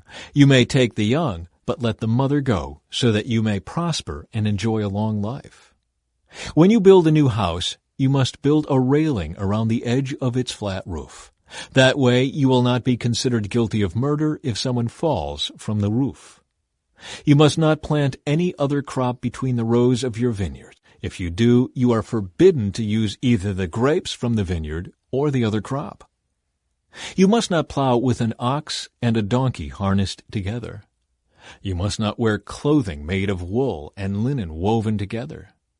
You must put 4 tassels on the hem of the cloak with which you cover yourself, on the front, back, and sides. Regulations for sexual purity. Suppose a man marries a woman, but after sleeping with her, he turns against her and publicly accuses her of shameful conduct, saying, "When I married this woman, I discovered she was not a virgin." Then the woman's father and mother must bring the proof of her virginity to the elders as they hold court at the town gate. Her father must say to them, "I gave my daughter to this man to be his wife, and now he has turned against her. He has accused her of shameful conduct, saying, 'I discovered that your daughter was not a virgin, but here is the proof of my daughter's virginity.'" Then they must spread her bedsheet before the elders. The elders must then take the man and punish him. They must also fine him 100 pieces of silver, which he must pay to the woman's father because he publicly accused a virgin of Israel of shameful conduct. The woman will then remain the man's wife, and he may never divorce her. But suppose the man's accusations are true, and he can show that she was not a virgin. The woman must be taken to the door of her father's home, and there the men of the town must stone her to death, for she has committed a disgraceful crime in Israel by being promiscuous while living in her parents' home. In this way you will purge this evil from among you. If a man is discovered committing adultery, both he and the woman must die. In this way you will purge Israel of such evil. Suppose a man meets a young woman, a virgin, who is engaged to be married, and he has sexual intercourse with her. If this happens within a town, you must take both of them to the gates of that town and stone them to death. The woman is guilty because she did not scream for help. The man must die because he violated another man's wife. In this way you will purge this evil from among you. But if the man meets the engaged woman out in the country and he rapes her, then only the man must die. Do nothing to the young woman. She has committed no crime worthy of death. She is as innocent as a murder victim. Since the man raped her out in the country, it must be assumed that she screamed, but there was no one to rescue her. Suppose a man has intercourse with a young woman who is a virgin, but is not engaged to be married. If they are discovered, he must pay her father 50 pieces of silver. Then he must marry the young woman because he violated her, and he may never divorce her as long as he lives. A man must not marry his father's former wife, for this would violate his father. Chapter 23. Regulations concerning worship. If a man's testicles are crushed or his penis is cut off, he may not be admitted to the assembly of the Lord. If a person is illegitimate by birth, neither he nor his descendants for 10 generations may be admitted to the assembly of the Lord. No Ammonite or Moabite or any of their descendants for 10 generations may be admitted to the assembly of the Lord. These nations did not welcome you with food and water when you came out of Egypt. Instead, they hired Balaam, son of Beor from Pethor in distant Aram Naharaim, to curse you. But the Lord your God refused to listen to Balaam. He turned the intended curse into a blessing because the Lord your God loves you. As long as you live, you must never promote the welfare and prosperity of the Ammonites or Moabites. Do not detest the Edomites or the Egyptians, because the Edomites are your relatives, and you lived as foreigners among the Egyptians. The 3rd generation of Edomites and Egyptians may enter the assembly of the Lord. Miscellaneous regulations. When you go to war against your enemies, be sure to stay away from anything that is impure. Any man who becomes ceremonially defiled because of a nocturnal emission must leave the camp and stay away all day. Toward evening he must bathe himself, and at sunset he may return to the camp. You must have a designated area outside the camp where you can go to relieve yourself. Each of you must have a spade as part of your equipment. Whenever you relieve yourself, dig a hole with the spade and cover the excrement. The camp must be holy, for the Lord your God moves around in your camp to protect you and to defeat your enemies. He must not see any shameful thing among you, or he will turn away from you. If slaves should escape from their masters and take refuge with you, you must not hand them over to their masters. Let them live among you in any town they choose, and do not oppress them. No Israelite, whether man or woman, may become a temple prostitute. When you are bringing an offering to fulfill a vow, you must not bring to the house of the Lord your God any offering from the earnings of a prostitute, whether a man or a woman, for both are detestable to the Lord your God. Do not charge interest on the loans you make to a fellow Israelite, whether you loan money or food or anything else. You may charge interest to foreigners, but you may not charge interest to Israelites, so that the Lord your God may bless you in everything you do in the land you are about to enter and occupy. When you make a vow to the Lord your God, be prompt in fulfilling whatever you promised him. For the Lord your God demands that you promptly fulfill all your vows, or you will be guilty of sin.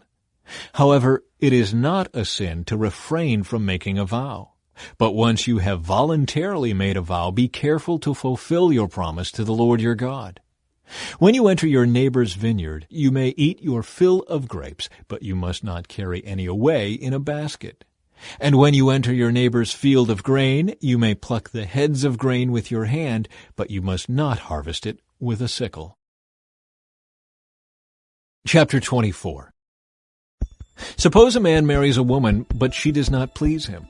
Having discovered something wrong with her, he writes her a letter of divorce, hands it to her, and sends her away from his house. When she leaves his house, she is free to marry another man. But if the second husband also turns against her and divorces her, or if he dies, the first husband may not marry her again, for she has been defiled. That would be detestable to the Lord. You must not bring guilt upon the land the Lord your God is giving you as a special possession. A newly married man must not be drafted into the army or be given any other official responsibilities. He must be free to spend 1 year at home, bringing happiness to the wife he has married. It is wrong to take a set of millstones, or even just the upper millstone, as security for a loan, for the owner uses it to make a living. If anyone kidnaps a fellow Israelite and treats him as a slave or sells him, the kidnapper must die. In this way, you will purge the evil from among you. In all cases involving serious skin diseases, be careful to follow the instructions of the Levitical priests. Obey all the commands I have given them. Remember what the Lord your God did to Miriam as you were coming from Egypt. If you lend anything to your neighbor, do not enter his house to pick up the item he is giving as security. You must wait outside while he goes in and brings it out to you. If your neighbor is poor and gives you his cloak as security for a loan, do not keep the cloak overnight. Return the cloak to its owner by sunset so he can stay warm through the night and bless you, and the Lord your God will count you as righteous. Never take advantage of poor and destitute laborers, whether they are fellow Israelites or foreigners living in your towns. You must pay them their wages each day before sunset because they are poor and are counting on it. If you don't, they might cry out to the Lord against you, and it would be counted against you as sin. Parents must not be put to death for the sins of their children, nor children for the sins of their parents. Those deserving to die must be put to death for their own crimes. True justice must be given to foreigners living among you and to orphans, and you must never accept a widow's garment as security for her debt. Always remember that you were slaves in Egypt and that the Lord your God redeemed you from your slavery. That is why I have given you this command. When you are harvesting your crops and forget to bring in a bundle of grain from your field, don't go back to get it. Leave it for the foreigners, orphans, and widows. Then the Lord your God will bless you in all you do. When you beat the olives from your olive trees, don't go over the boughs twice. Leave the remaining olives for the foreigners, orphans, and widows. When you gather the grapes in your vineyard, don't glean the vines after they are picked. Leave the remaining grapes for the foreigners, orphans, and widows. Remember that you were slaves in the land of Egypt. That is why I am giving you this command. Chapter 25. Suppose two people take a dispute to court, and the judges declare that one is right and the other is wrong. If the person in the wrong is sentenced to be flogged, the judge must command him to lie down and be beaten in his presence with the number of lashes appropriate to the crime. But never give more than 40 lashes. More than 40 lashes would publicly humiliate your neighbor. You must not muzzle an ox to keep it from eating as it treads out the grain.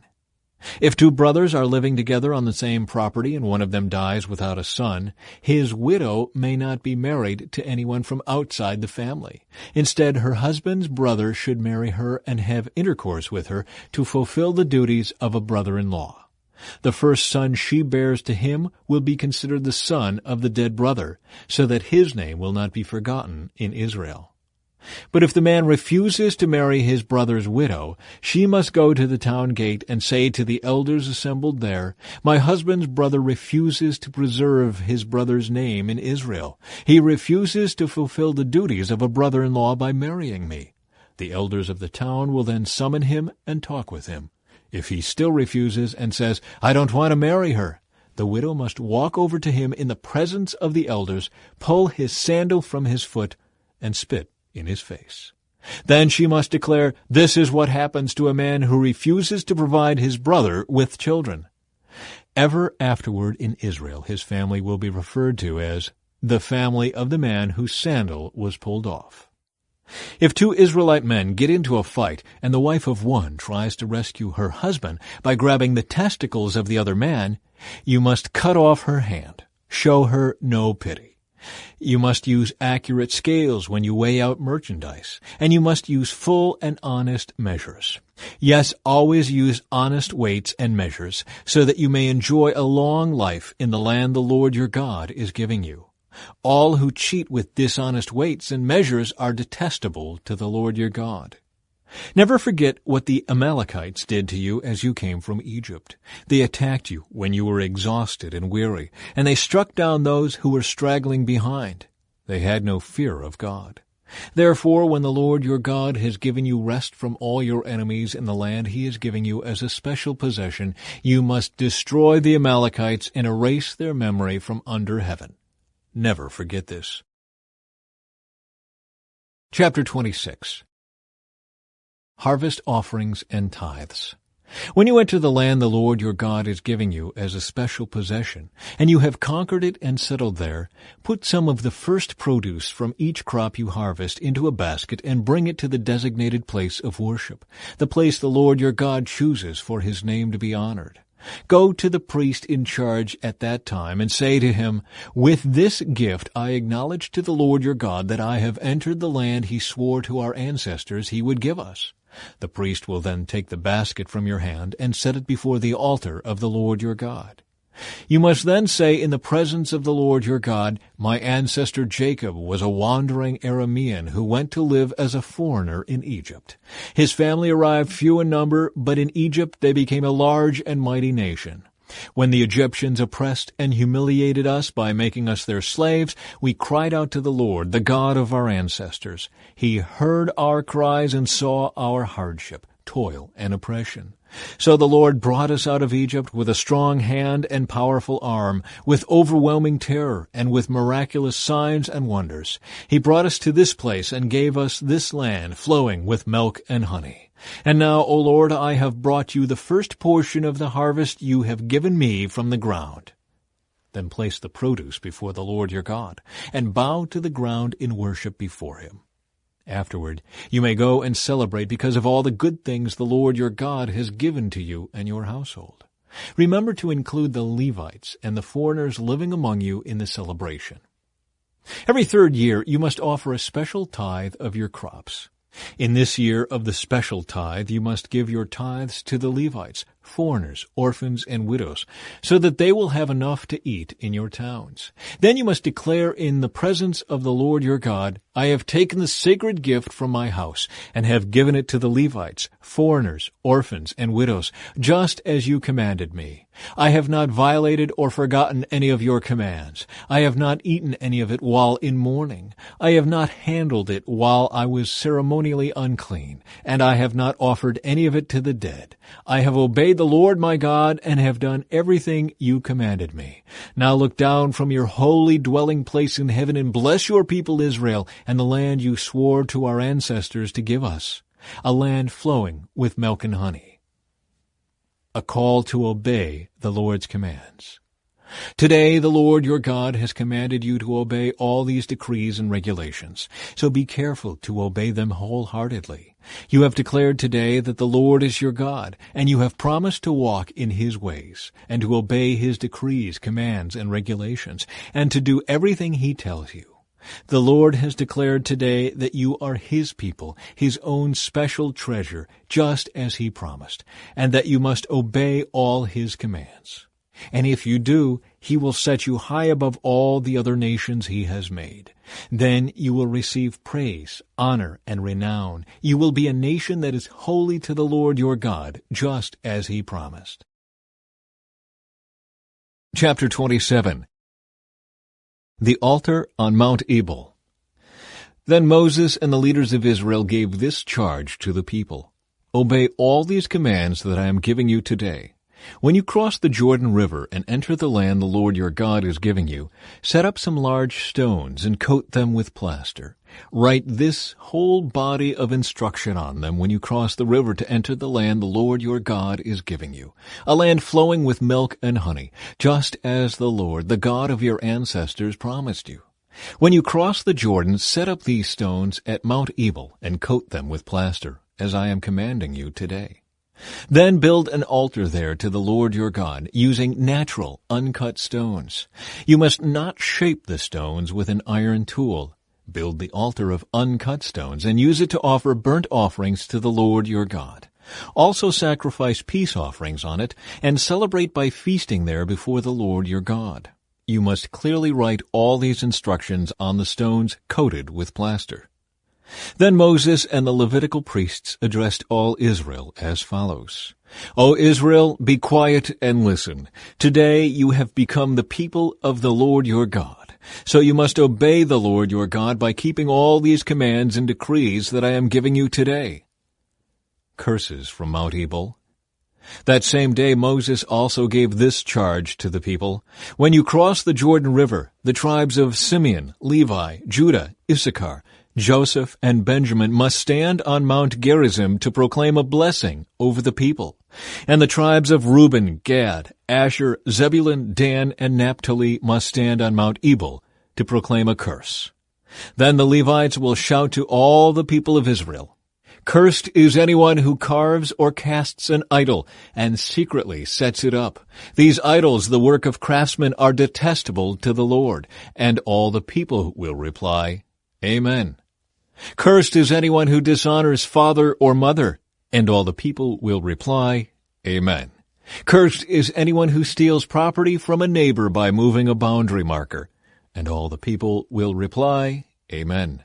Cursed is anyone who leads a blind person astray on the road. And all the people will reply, Amen.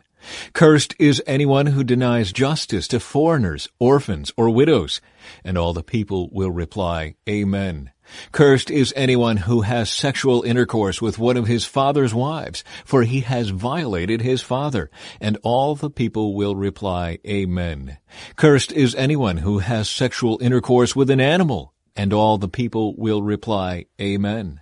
Cursed is anyone who has sexual intercourse with his sister, whether she is the daughter of his father or his mother.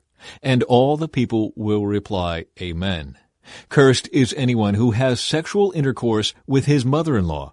And all the people will reply, Amen.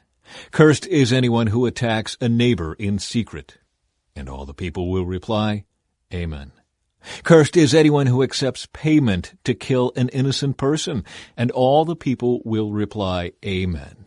Cursed is anyone who does not affirm and obey the terms of these instructions, and all the people will reply, Amen.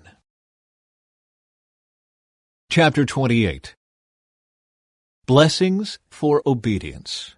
If you fully obey the Lord your God and carefully keep all his commands that I am giving you today, the Lord your God will set you high above all the nations of the world. You will experience all these blessings if you obey the Lord your God.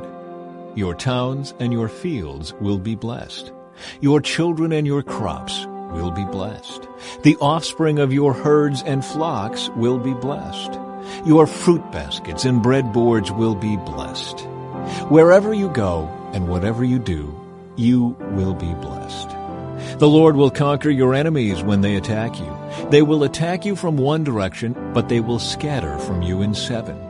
The Lord will guarantee a blessing on everything you do, and will fill your storehouses with grain. The Lord your God will bless you in the land he is giving you. If you obey the commands of the Lord your God and walk in his ways, the Lord will establish you as his holy people, as he swore he would do. Then all the nations of the world will see that you are a people claimed by the Lord, and they will stand in awe of you. The Lord will give you prosperity in the land he swore to your ancestors to give you, blessing you with many children, numerous livestock, and abundant crops. The Lord will send rain at the proper time from his rich treasury in the heavens, and will bless all the work you do. You will lend to many nations, but you will never need to borrow from them. If you listen to these commands of the Lord your God that I am giving you today, and if you carefully obey them, the Lord will make you the head and not the tail, and you will always be on top and never at the bottom. You must not turn away from any of the commands I am giving you today, nor follow after other gods and worship them. Curses for disobedience. But if you refuse to listen to the Lord your God and do not obey all the commands and decrees I am giving you today, all these curses will come and overwhelm you. Your towns and your fields will be cursed. Your fruit baskets and breadboards will be cursed. Your children and your crops will be cursed. The offspring of your herds and flocks will be cursed. Wherever you go and whatever you do, you will be cursed. The Lord himself will send on you curses, confusion, and frustration in everything you do, until at last you are completely destroyed for doing evil and abandoning me. The Lord will afflict you with diseases until none of you are left in the land you are about to enter and occupy. The Lord will strike you with wasting diseases, fever and inflammation, with scorching heat and drought, and with blight and mildew. These disasters will pursue you until you die. The skies above will be as unyielding as bronze, and the earth beneath will be as hard as iron. The Lord will change the rain that falls on your land into powder, and dust will pour down from the sky until you are destroyed. The Lord will cause you to be defeated by your enemies. You will attack your enemies from one direction, but you will scatter from them in 7. You will be an object of horror to all the kingdoms of the earth. Your corpses will be food for all the scavenging birds and wild animals, and no one will be there to chase them away. The Lord will afflict you with the boils of Egypt, and with tumors, scurvy, and the itch, from which you cannot be cured. The Lord will strike you with madness, blindness, and panic. You will grope around in broad daylight, like a blind person groping in the darkness, but you will not find your way. You will be oppressed and robbed continually, and no one will come to save you. You will be engaged to a woman, but another man will sleep with her. You will build a house, but someone else will live in it. You will plant a vineyard, but you will never enjoy its fruit. Your ox will be butchered before your eyes, but you will not eat a single bite of the meat. Your donkey will be taken from you, never to be returned. Your sheep and goats will be given to your enemies, and no one will be there to help you. You will watch as your sons and daughters are taken away as slaves. Your heart will break for them, but you won't be able to help them. A foreign nation you have never heard about will eat the crops you worked so hard to grow. You will suffer under constant oppression and harsh treatment. You will go mad because of all the tragedy you see around you. The Lord will cover your knees and legs with incurable boils. In fact, you will be covered from head to foot. The Lord will exile you and your king to a nation unknown to you and your ancestors. There in exile you will worship gods of wood and stone. You will become an object of horror, ridicule, and mockery among all the nations to which the Lord sends you. You will plant much, but harvest little, for locusts will eat your crops. You will plant vineyards and care for them, but you will not drink the wine or eat the grapes, for worms will destroy the vines. You will grow olive trees throughout your land, but you will never use the olive oil, for the fruit will drop before it ripens. You will have sons and daughters, but you will lose them, for they will be led away into captivity. Swarms of insects will destroy your trees and crops. The foreigners living among you will become stronger and stronger, while you become weaker and weaker. They will lend money to you, but you will not lend to them. They will be the head, and you will be the tail. If you refuse to listen to the Lord your God and to obey the commands and decrees he has given you, all these curses will pursue and overtake you until you are destroyed. These horrors will serve as a sign and warning among you and your descendants forever. If you do not serve the Lord your God with joy and enthusiasm for the abundant benefits you have received, you will serve your enemies whom the Lord will send against you. You will be left hungry, thirsty, naked, and lacking in everything. The Lord will put an iron yoke on your neck, oppressing you harshly until he has destroyed you. The Lord will bring a distant nation against you from the end of the earth, and it will swoop down on you like a vulture. It is a nation whose language you do not understand, a fierce and heartless nation that shows no respect for the old and no pity for the young. Its armies will devour your livestock and crops, and you will be destroyed. They will leave you no grain, new wine, olive oil, calves or lambs, and you will starve to death. They will attack your cities until all the fortified walls in your land, the walls you trusted to protect you, are knocked down. They will attack all the towns in the land the Lord your God has given you.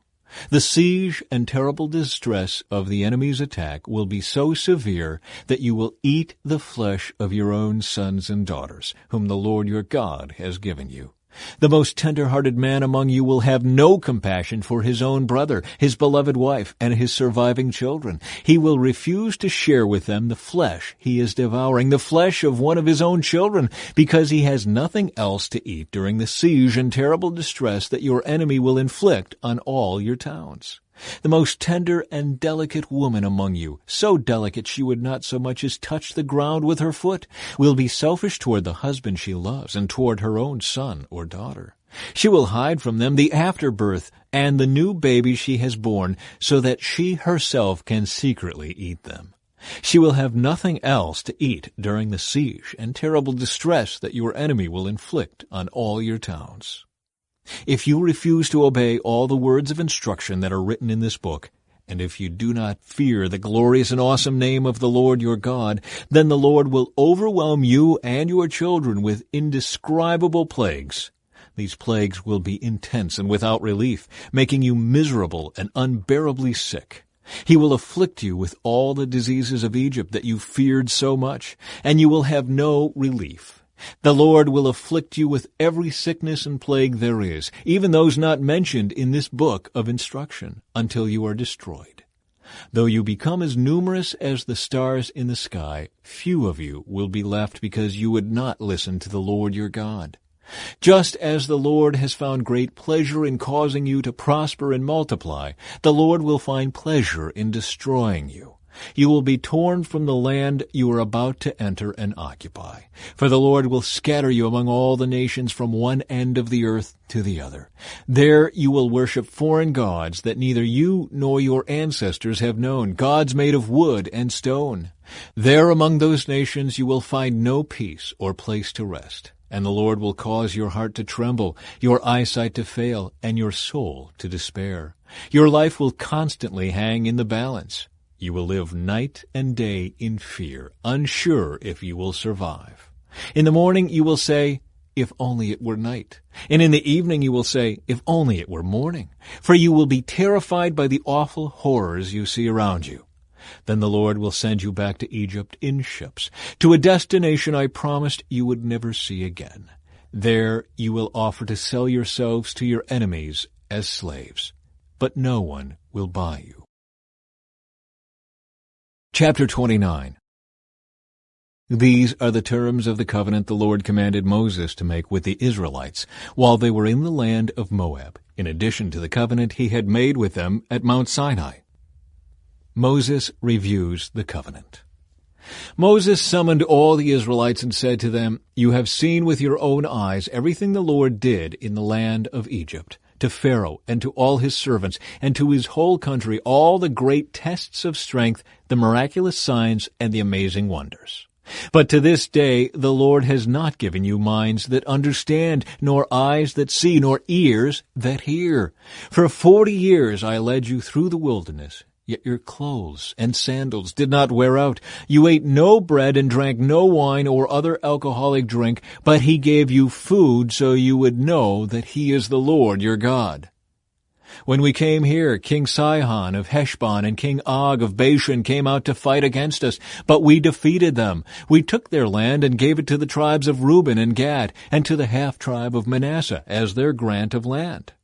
Therefore, obey the terms of this covenant so that you will prosper in everything you do. All of you, tribal leaders, elders, officers, all the men of Israel are standing today in the presence of the Lord your God. Your little ones and your wives are with you, as well as the foreigners living among you who chop your wood and carry your water. You are standing here today to enter into the covenant of the Lord your God. The Lord is making this covenant, including the curses. By entering into the covenant today, he will establish you as his people and confirm that he is your God, just as he promised you, and as he swore to your ancestors, Abraham, Isaac, and Jacob.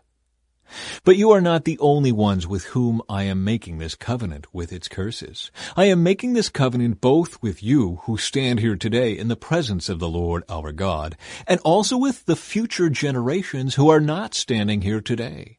You remember how we lived in the land of Egypt and how we traveled through the lands of enemy nations as we left.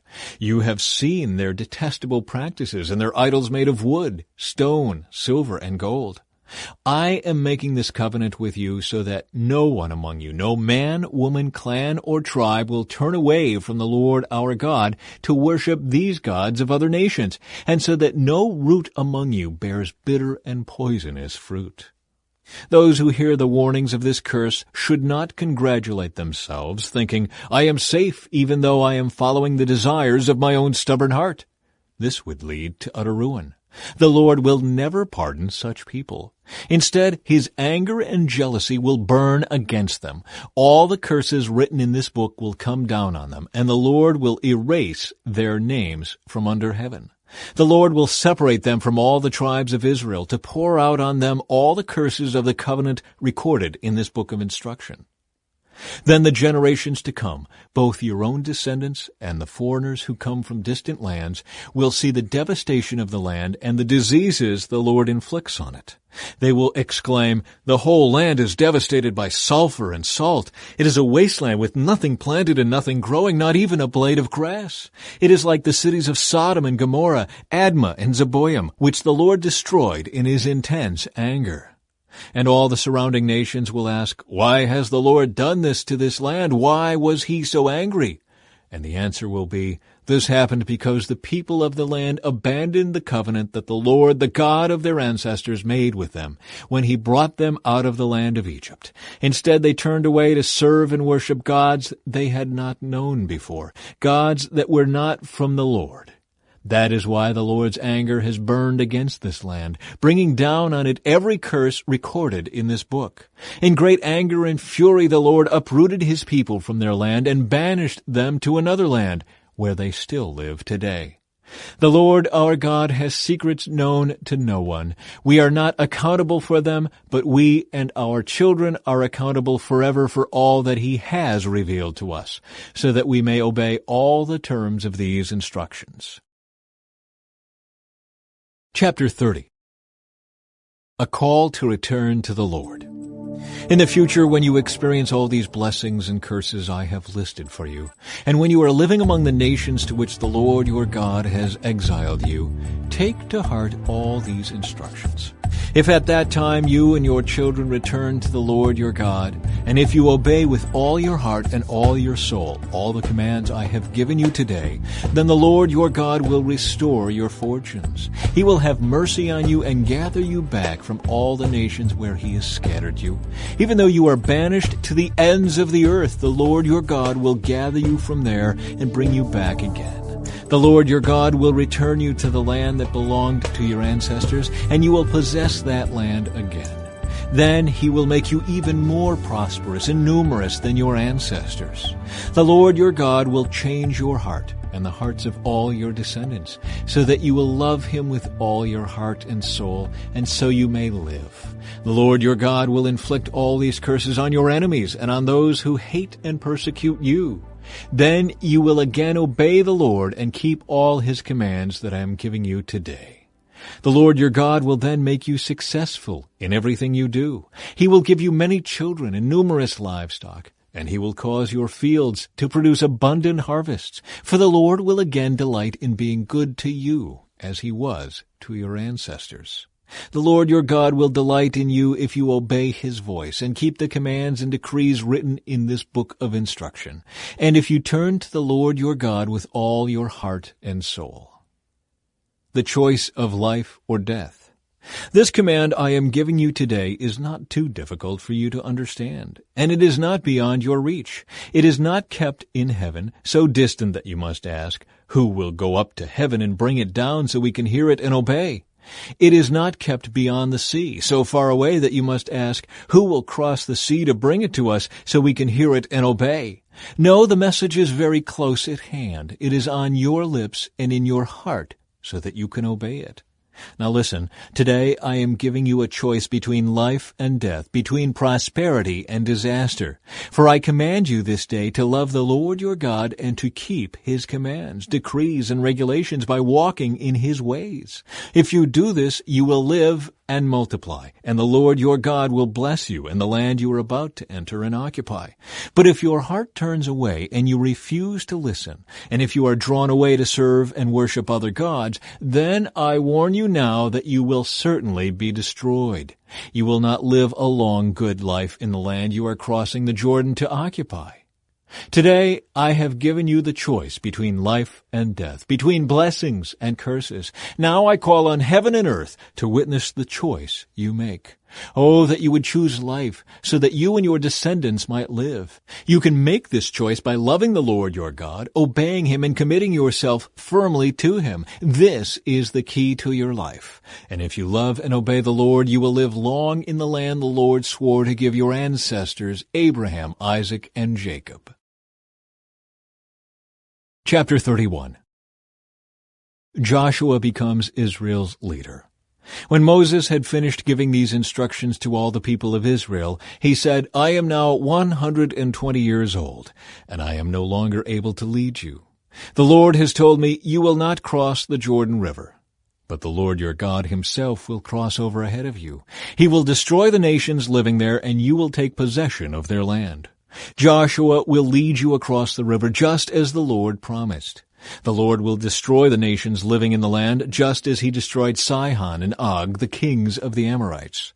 The Lord will hand over to you the people who live there, and you must deal with them as I have commanded you. So be strong and courageous. Do not be afraid and do not panic before them. For the Lord your God will personally go ahead of you. He will neither fail you nor abandon you. Then Moses called for Joshua, and as all Israel watched, he said to him, Be strong and courageous, for you will lead these people into the land that the Lord swore to their ancestors He would give them. You are the one who will divide it among them as their grants of land. Do not be afraid or discouraged, for the Lord will personally go ahead of you. He will be with you. He will neither fail you nor abandon you. Public reading of the Book of Instruction. So Moses wrote this entire body of instruction in a book and gave it to the priests, who carried the ark of the Lord's covenant, and to the elders of Israel. Then Moses gave them this command. At the end of every 7th year, the year of release, during the festival of shelters, you must read this book of instruction to all the people of Israel when they assemble before the Lord your God at the place He chooses. Call them all together, men, women, children, and the foreigners living in your towns, so they may hear this book of instruction and learn to fear the Lord your God and carefully obey all the terms of these instructions. Do this so that your children who have not known these instructions will hear them and will learn to fear the Lord your God. Do this as long as you live in the land you are crossing the Jordan to occupy. Israel's disobedience predicted.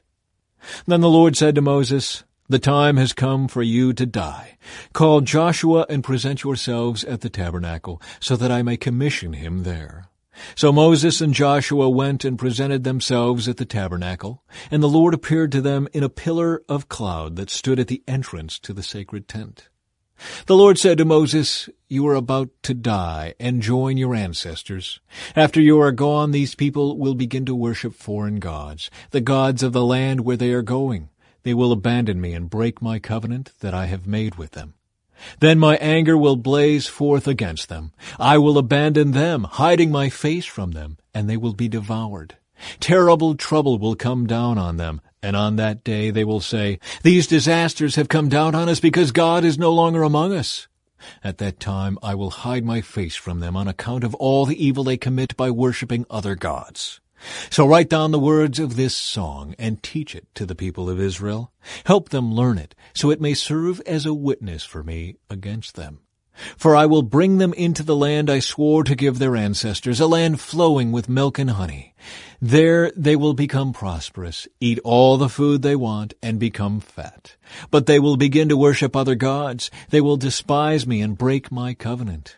And when great disasters come down on them, this song will stand as evidence against them, for it will never be forgotten by their descendants. I know the intentions of these people, even now before they have entered the land I swore to give them. So that very day Moses wrote down the words of the song and taught it to the Israelites. Then the Lord commissioned Joshua, son of Nun, with these words, Be strong and courageous, for you must bring the people of Israel into the land I swore to give them. I will be with you. When Moses had finished writing this entire body of instruction in a book, he gave this command to the Levites who carried the ark of the Lord's covenant. Take this book of instruction and place it beside the ark of the covenant of the Lord your God, so it may remain there as a witness against the people of Israel. For I know how rebellious and stubborn you are. Even now, while I am still alive and am here with you, you have rebelled against the Lord. How much more rebellious will you be after my death? Now summon all the elders and officials of your tribes, so that I can speak to them directly and call heaven and earth to witness against them. I know that after my death you will become utterly corrupt and will turn from the way I have commanded you to follow. In the days to come disaster will come down on you, for you will do what is evil in the Lord's sight, making him very angry with your actions. The Song of Moses. So Moses recited this entire song publicly to the assembly of Israel. Chapter 32. Listen, O heavens, and I will speak. Hear, O earth, the words that I say. Let my teaching fall on you like rain. Let my speech settle like dew. Let my words fall like rain on tender grass, like gentle showers on young plants. I will proclaim the name of the Lord. How glorious is our God. He is the rock. His deeds are perfect. Everything he does is just and fair.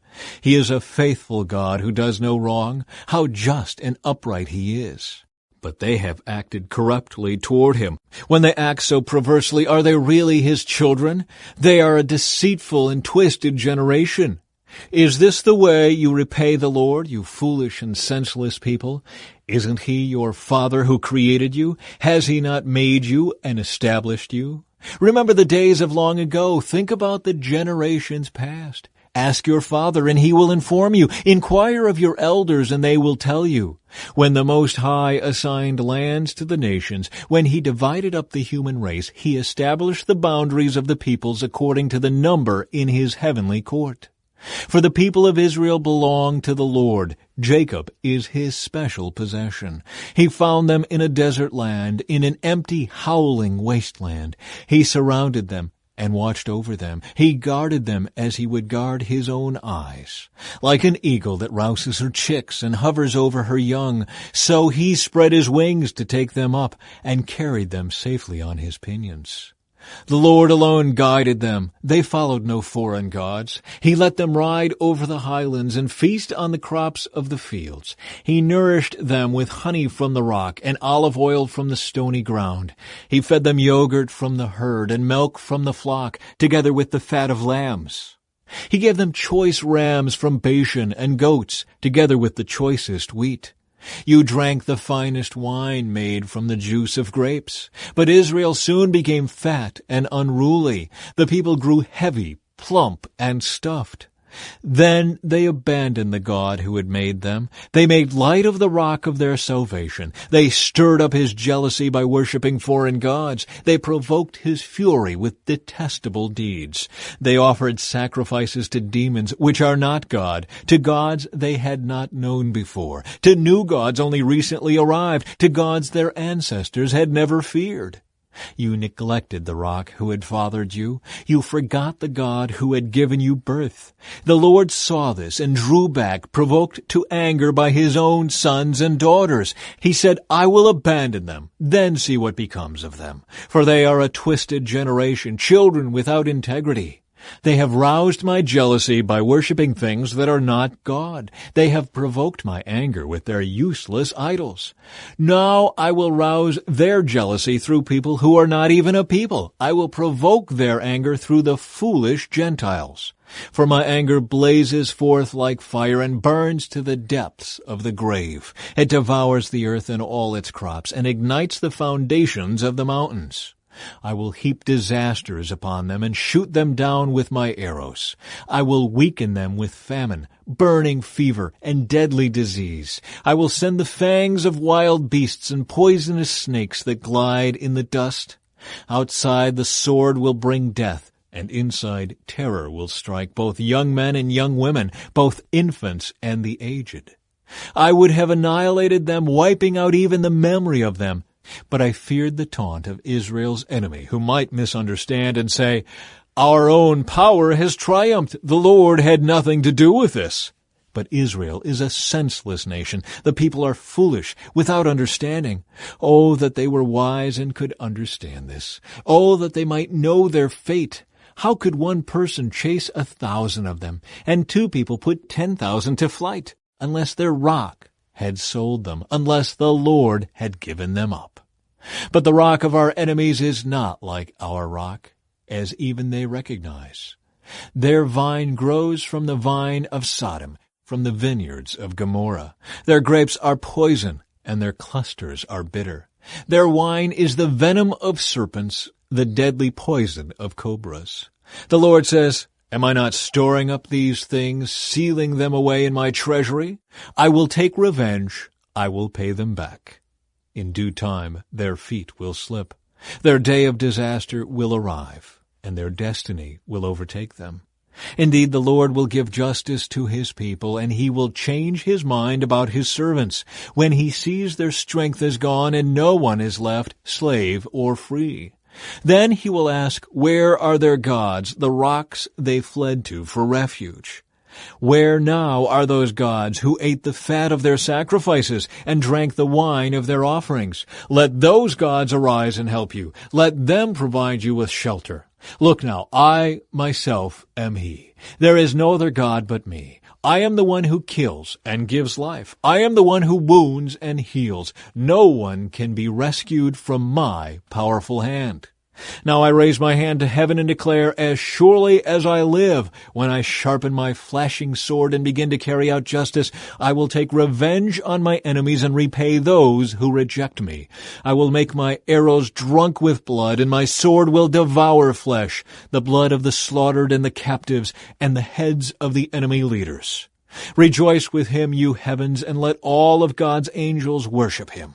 Rejoice with his people, you nations, and let all the angels be strengthened in him. For he will avenge the blood of his servants. He will take revenge against his enemies. He will repay those who hate him, and cleanse the land for his people. So Moses came with Joshua, son of Nun, and recited all the words of this song to the people.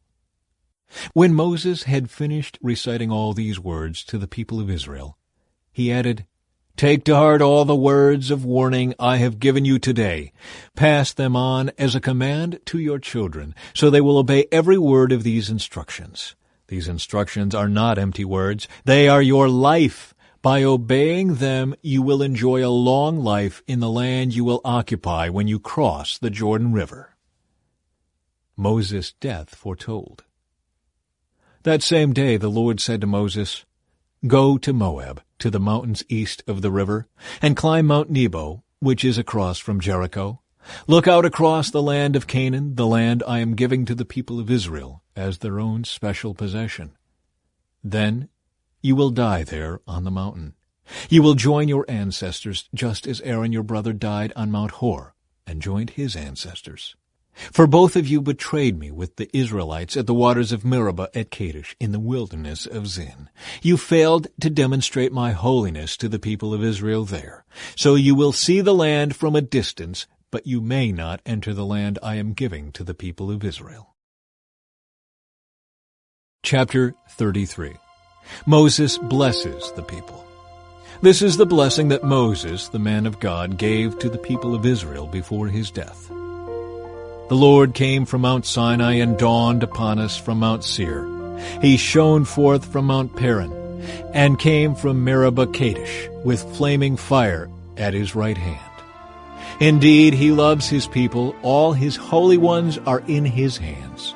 They follow in his steps and accept his teaching. Moses gave us the Lord's instruction, the special possession of the people of Israel. The Lord became king in Israel when the leaders of the people assembled, when the tribes of Israel gathered as one. Moses said this about the tribe of Reuben: "Let the tribe of Reuben live and not die out, though they are few in number." Moses said this about the tribe of Judah. O Lord, hear the cry of Judah and bring them together as a people. Give them strength to defend their cause. Help them against their enemies. Moses said this about the tribe of Levi.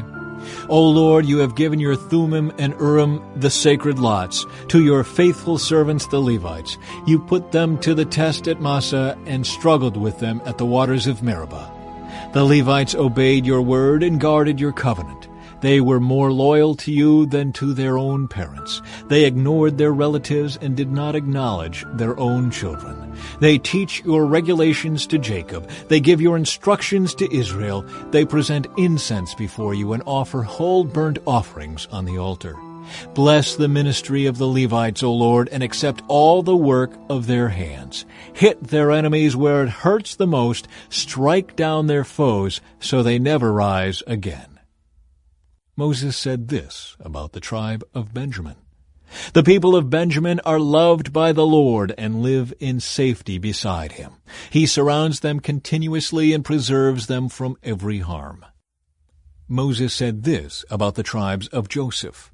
May their land be blessed by the Lord with the precious gift of dew from the heavens and water from beneath the earth, with the rich fruit that grows in the sun and the rich harvest produced each month, with the finest crops of the ancient mountains and the abundance from the everlasting hills, with the best gifts of the earth and its bounty, and the favor of the one who appeared in the burning bush. May these blessings rest on Joseph's head, crowning the brow of the prince among his brothers. Joseph has the majesty of a young bull. He has the horns of a wild ox. He will gore distant nations, driving them to the ends of the earth. This is my blessing for the multitudes of Ephraim and the thousands of Manasseh.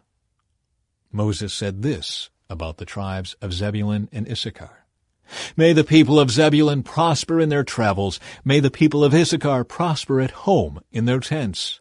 They summon the people to the mountain to offer proper sacrifices there. They benefit from the riches of the sea and the hidden treasures in the sand.